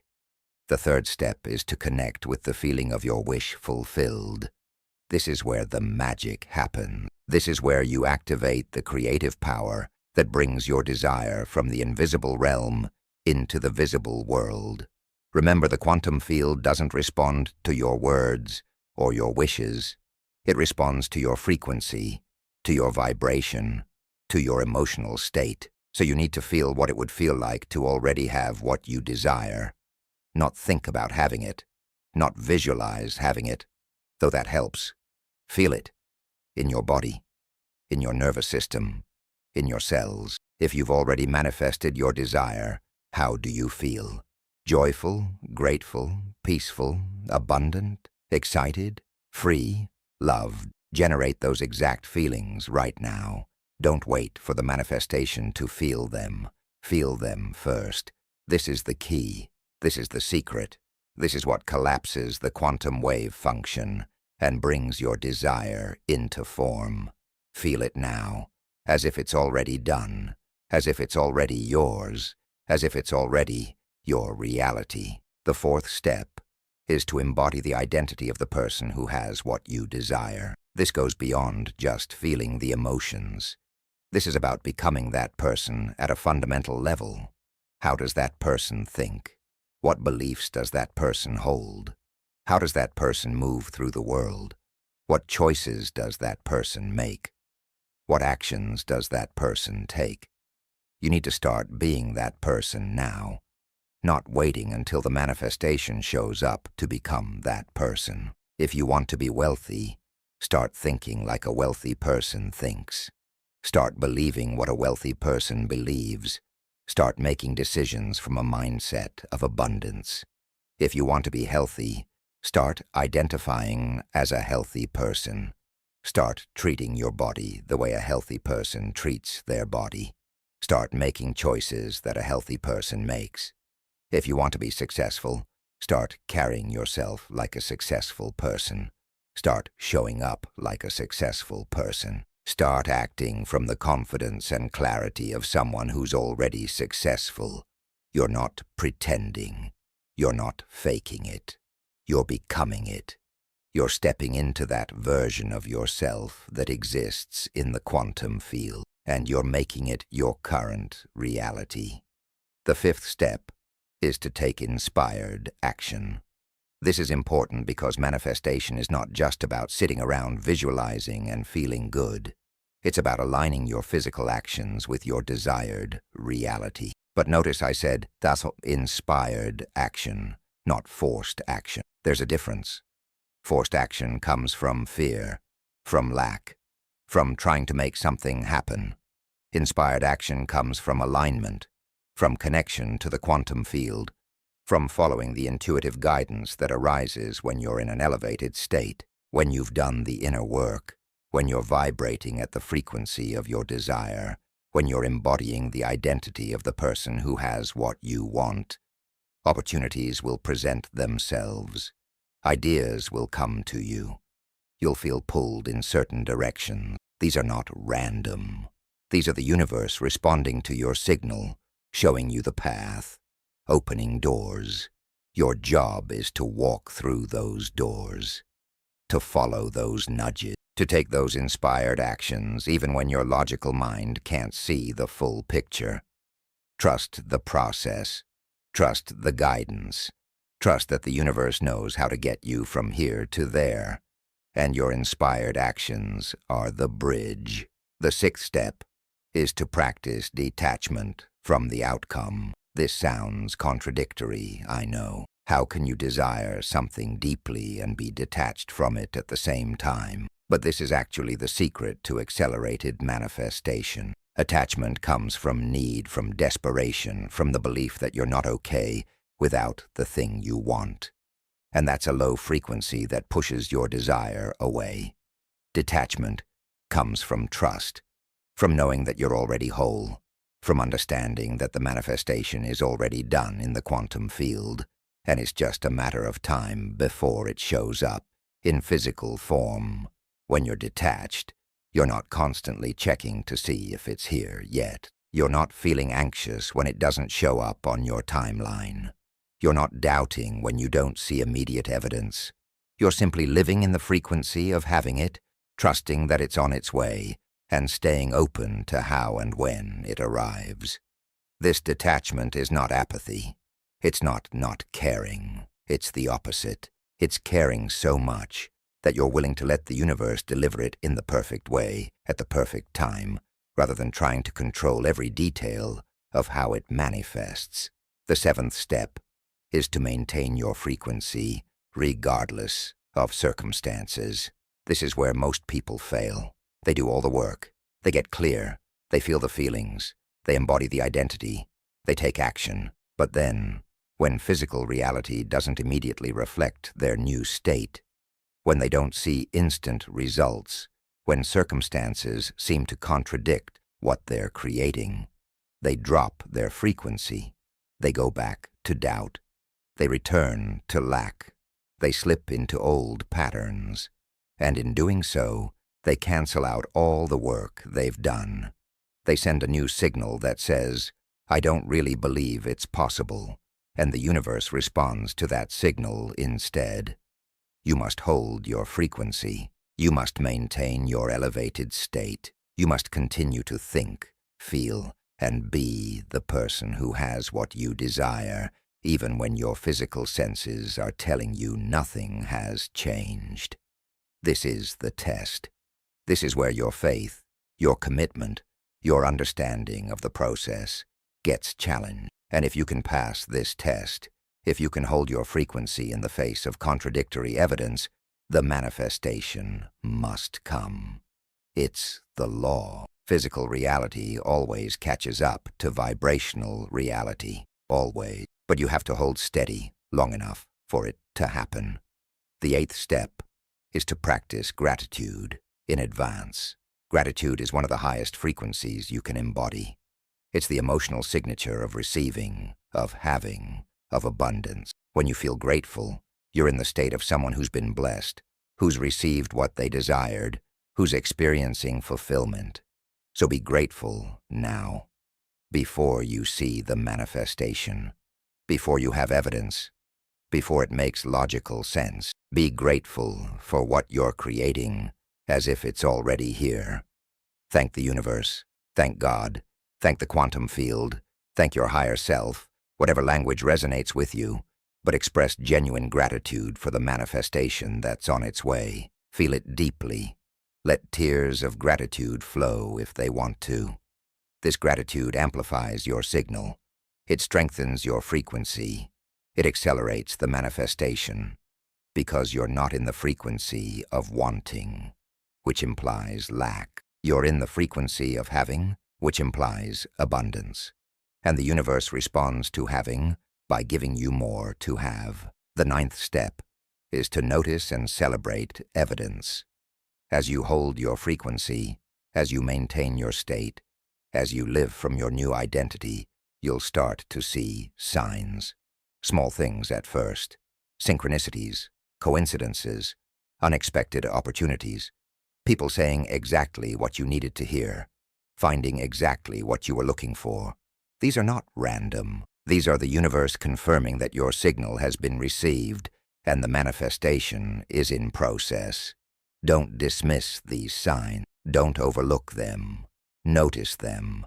Acknowledge them. Celebrate them. Each sign is proof that you're on the right track, that the process is working, that your desired reality is getting closer. And when you celebrate these signs, when you get excited about them, when you let them increase your faith and strengthen your belief, you amplify your manifestation power even more. You're essentially telling the universe, yes, more of this. I'm seeing the evidence and I'm ready for the full manifestation. Your celebration creates momentum. Your acknowledgement of progress creates more progress. The 10th and final step of the protocol is to release resistance. Throughout this process, your old programming will try to reassert itself. Your limiting beliefs will arise. Your doubts will surface. Your fears will present themselves. This is normal. This is expected. This is part of the transformation. But you don't need to fight these resistances. You don't need to struggle with them. You just need to notice them, acknowledge them, and let them go. When a doubt arises, you can simply say, "Thank you for trying to protect me, but I'm choosing a different reality now."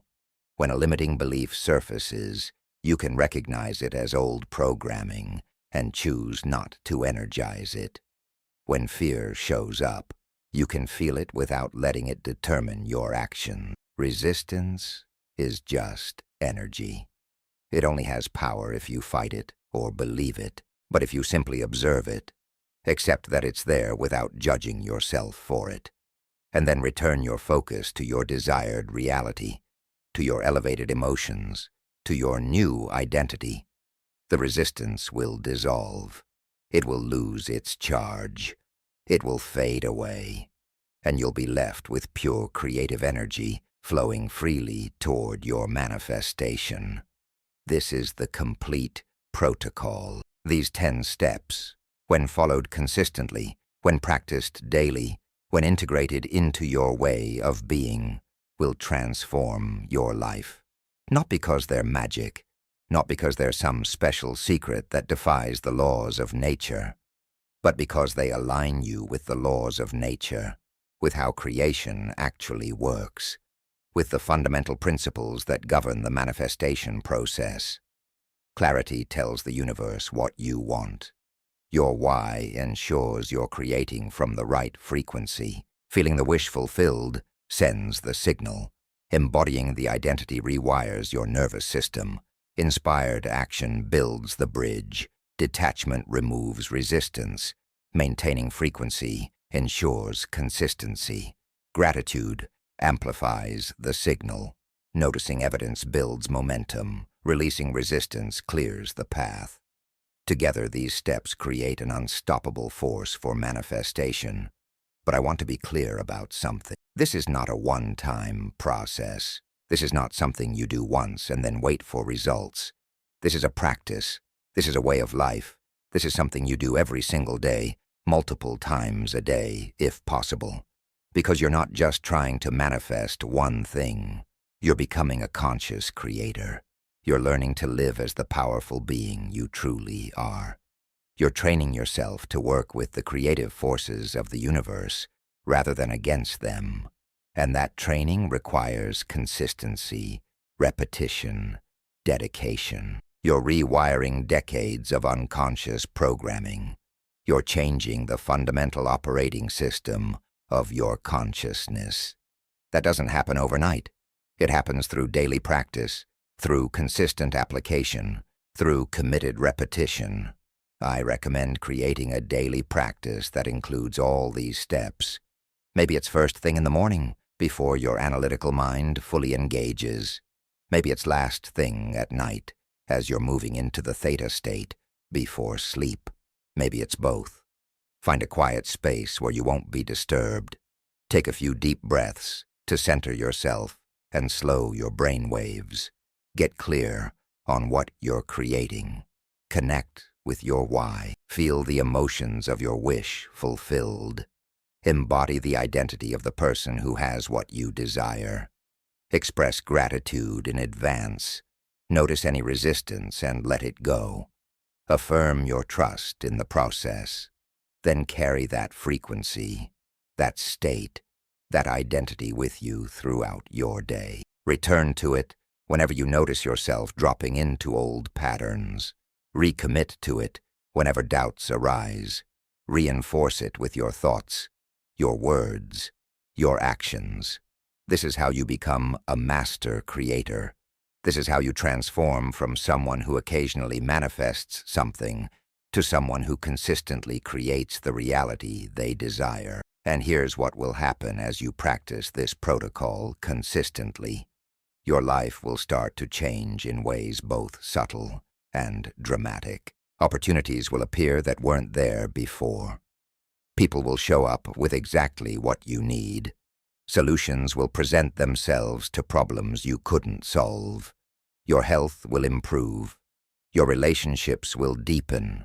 Your abundance will increase. Your joy will expand. But the most profound change will be internal. You'll stop feeling like a victim of circumstances. You'll stop waiting for life to happen to you. You'll stop believing that your happiness depends on external conditions. You'll step into your power as a conscious creator. You'll know not just intellectually, but experientially, that you create your reality. You'll trust yourself. You'll trust the universe. You'll trust the process.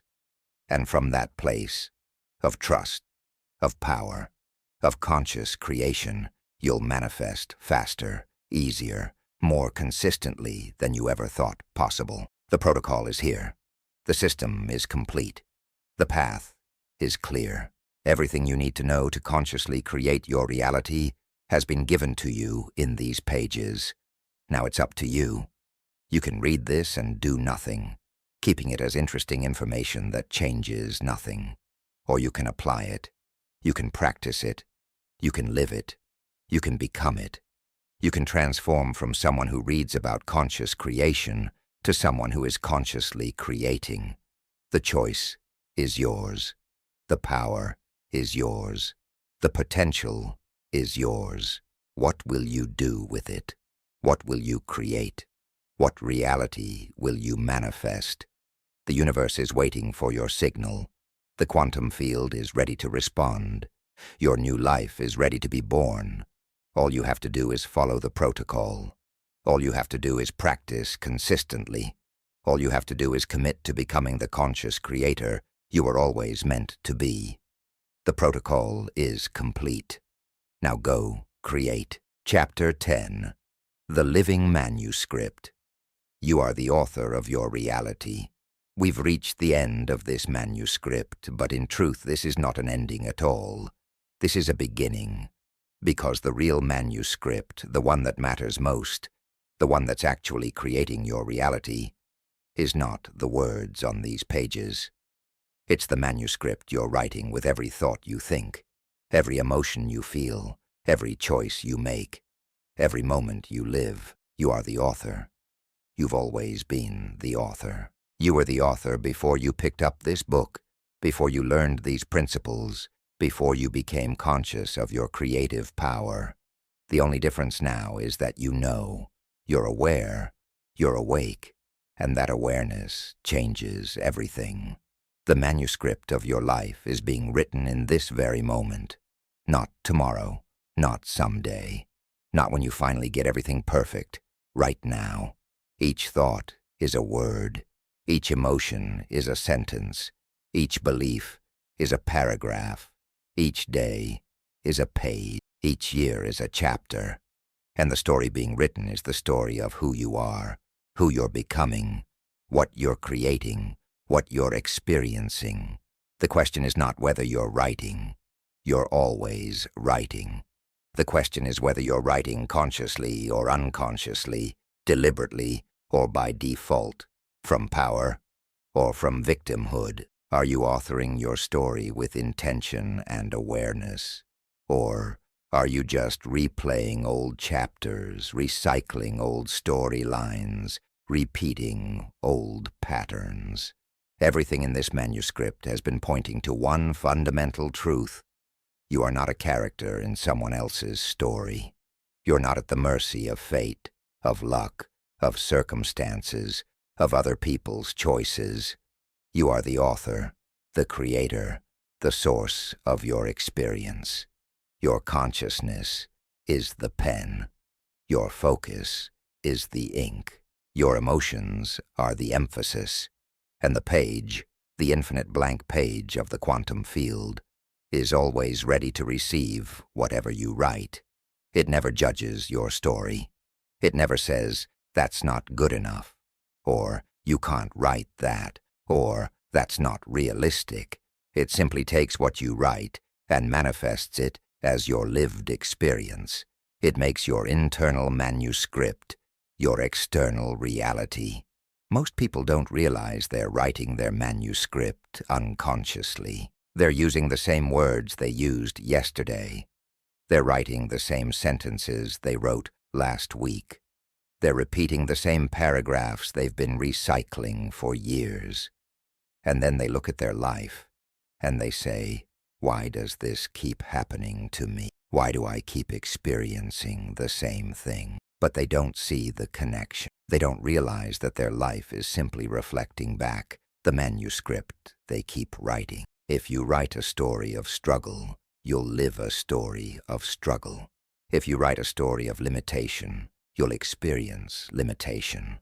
If you write a story of unworthiness, that's what you'll encounter in your reality. The universe is not punishing you. It's not testing you. It's simply publishing whatever manuscript you're writing. But now, you know. Now you're aware. Now you can write differently. You can choose new words. You can craft new sentences. You can create new paragraphs. You can start a completely new chapter. You can even throw out the old manuscript entirely and start fresh with a blank page, because nothing from your past has to be part of your future unless you keep writing it into your story. Your history is not your destiny. Your past is not your prison. Your old chapters don't determine your new one. The only thing that determines what happens next in your manuscript is what you write now, in this present moment, with the consciousness you're embodying right now. Think about the greatest stories ever told, the ones that move us, inspire us, transform us. They're not stories where everything is easy, where nothing goes wrong, where the hero never faces challenges. Those stories are boring. They have no depth, no meaning, no power. The stories that matter, the ones that resonate in our souls, are stories of transformation. They're stories where the protagonist faces obstacles and overcomes them, where they encounter darkness and find light, where they experience limitation and break through to expansion, where they begin as one version of themselves and become something greater. Your life is that kind of story. Every challenge you've faced, every obstacle you've encountered, every limitation you've experienced, these aren't mistakes in your manuscript. They're the setup for your transformation. They're the plot points that make your story meaningful. And here's what you now understand that changes how you write your manuscript going forward. You're not writing to create drama, to manufacture struggle, to prove how hard life is. You're writing from a place of knowing your power, of trusting your creative ability, of understanding that you're the author, and you get to choose how the story unfolds. Yes, challenges will still arise. Yes, unexpected plot twists will still occur. But you don't have to write yourself as the victim anymore.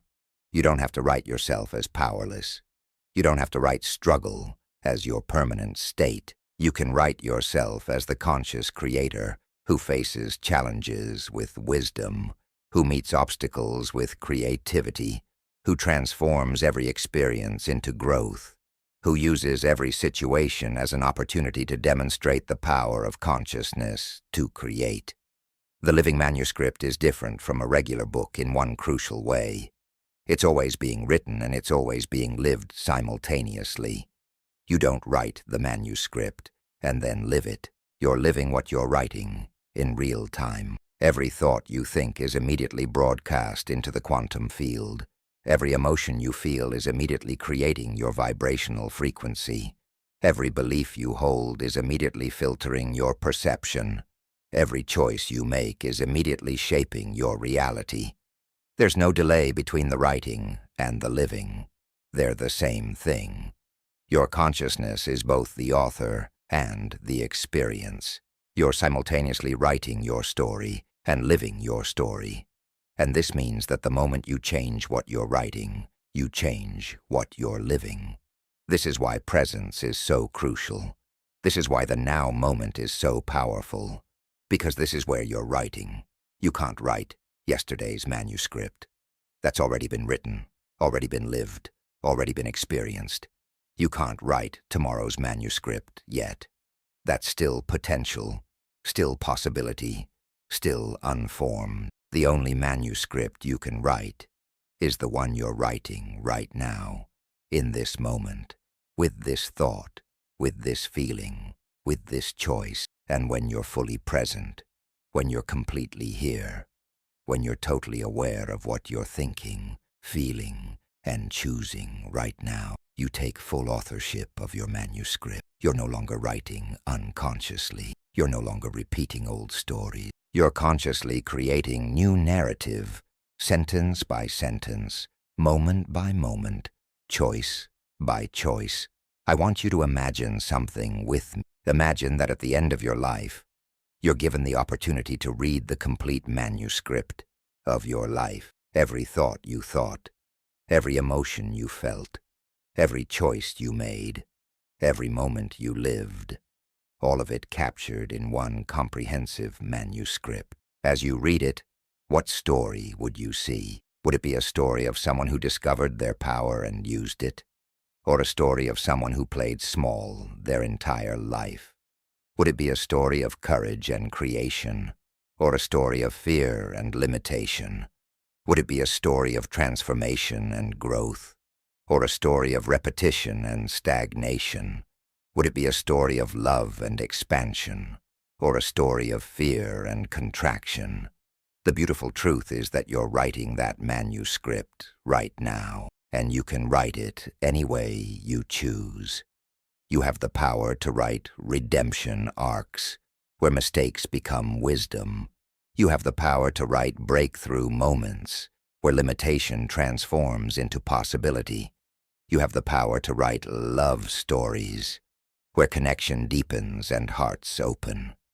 You have the power to write abundance chapters, where prosperity flows and resources multiply. You have the power to write healing passages, where the body regenerates and vitality returns. You have the power to write purpose-driven narratives, where your gifts serve the world and your contribution matters. You have the power to write whatever story aligns with your highest vision, your deepest value, your truest nature. But writing a powerful manuscript requires you to be honest about what you've been writing. You can't change your story if you're not willing to see what story you've been telling. Look at your life with clear eyes. What manuscript have you been writing? What themes keep showing up? What patterns keep repeating? What storylines keep playing out? This isn't about judgment. This isn't about shame. This is about awareness. Because once you see what you've been unconsciously writing, you can consciously write something different. You can choose new themes. You can create new patterns.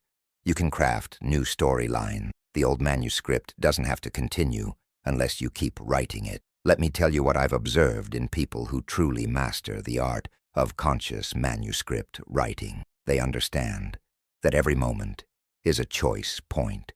They know that every experience, whether they initially perceive it as good or bad, is raw material for their manuscript. They don't waste energy resisting what is. They don't fight against reality. They accept what's here, and then they consciously choose what to write next. If something challenging happens, they don't write themselves as defeated.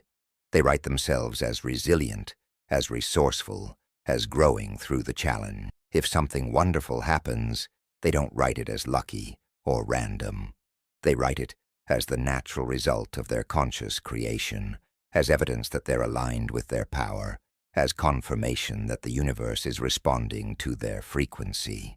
These masterful writers also understand revision. They know that if they've written something that's not serving them, if they've created a chapter they don't like, they can revise it, not by denying what happened, but by changing the meaning they give it, by reframing the experience, by extracting the lesson, by choosing a different response moving forward. Your past chapters are written, yes, but the interpretation of those chapters is still being written now.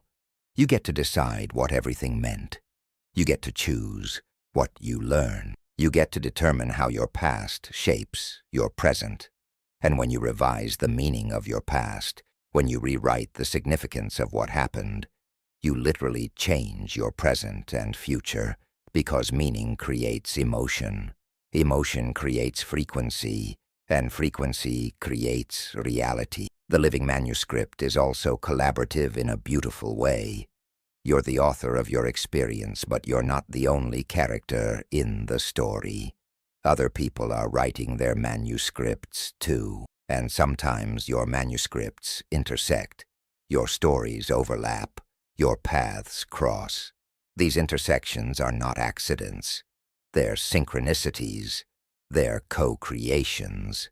They're moments where the universe is orchestrating perfect timing, bringing together exactly the right people at exactly the right moment for everyone's highest good.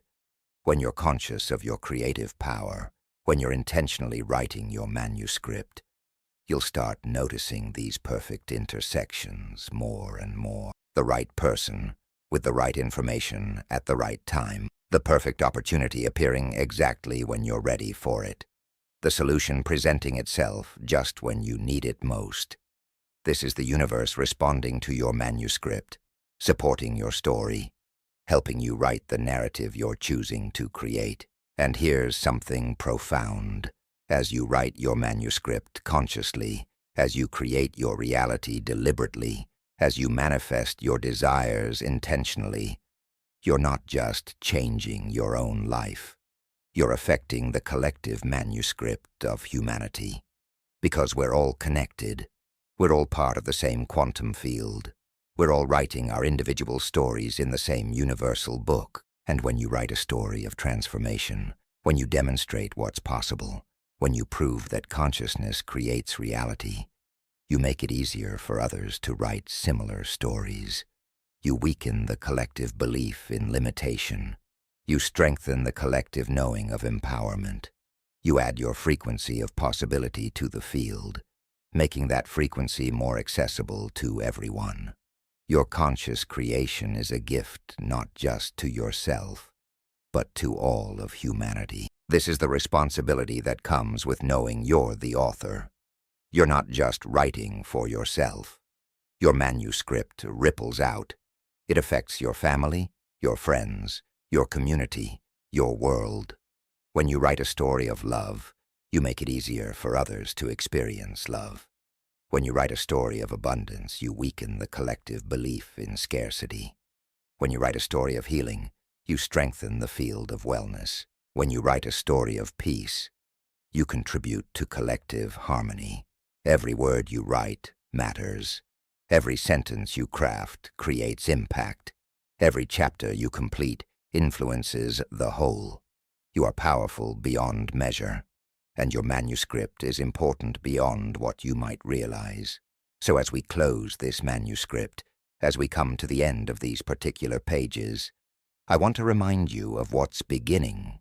You're beginning the most important writing project of your life. You're beginning the conscious authorship of your reality. You're beginning to write with awareness, with intention, with power. And every day, you have a fresh page. Every moment, you have a new word to write. Every breath, you have a new choice to make. What will you write? What story will you tell? What reality will you create? The pen is in your hand. The page is before you. The quantum field is waiting to manifest whatever you write. Write boldly. Write courageously. Write authentically. Write from your highest vision, not your deepest fear. Write from possibility, not limitation. Write from love, not fear. Write from abundance, not scarcity. Write from power, not victimhood. Write the story of who you truly are, not who you've been told you should be. Write the manuscript that makes your soul sing, that makes your heart soar, that makes your spirit dance. Write the story that, when you reach the end of your life and you read it back, will make you smile with satisfaction, will fill you with gratitude, will resonate with the knowing that you lived fully, loved deeply, created consciously, and gave your unique gift to the world. The manuscript is not in these pages. The manuscript is in you. It always has been. It always will be. You are the manuscript. You are the author. You are the story being written and the one writing it. You are the creator and the creation. You are the consciousness that shapes reality and the reality being shaped. You are the beginning, the middle, and the end. You are the entire manuscript, living, breathing, evolving, expressing, creating. And now that you know this, now that you've remembered this, now that you've awakened to this truth, everything changes. Your life transforms. Your reality shifts. Your possibilities expand. Because a conscious author writes a completely different story than an unconscious one. A aware creator manifests a completely different reality than an unaware one. An awakened being lives a completely different life than a sleeping one. You are awake now. You are aware now. You are conscious now. The old manuscript, the one written in unconsciousness, in limitation, in fear, that manuscript is complete. Close that book. Thank it for its lessons. Honor it for its role in bringing you here, and then set it aside. Open a new book. See that fresh, blank page. Feel the potential it holds. Sense the infinite possibilities waiting to be written. Pick up your pen, the pen of consciousness, dipped in the ink of intention, guided by the wisdom you've gained, empowered by the truth you've discovered, and write. Write your new story. Write your conscious creation. Write the manuscript of the life you came here to live. The universe is reading every word. The quantum field is publishing every page. Your reality is manifesting every chapter. The living manuscript is yours to write. Begin now. Write beautifully. Write powerfully. Write consciously. Write the story of the master creator you have always been and are now awakening to fully embody. The manuscript lives. You are the author. Create your masterpiece.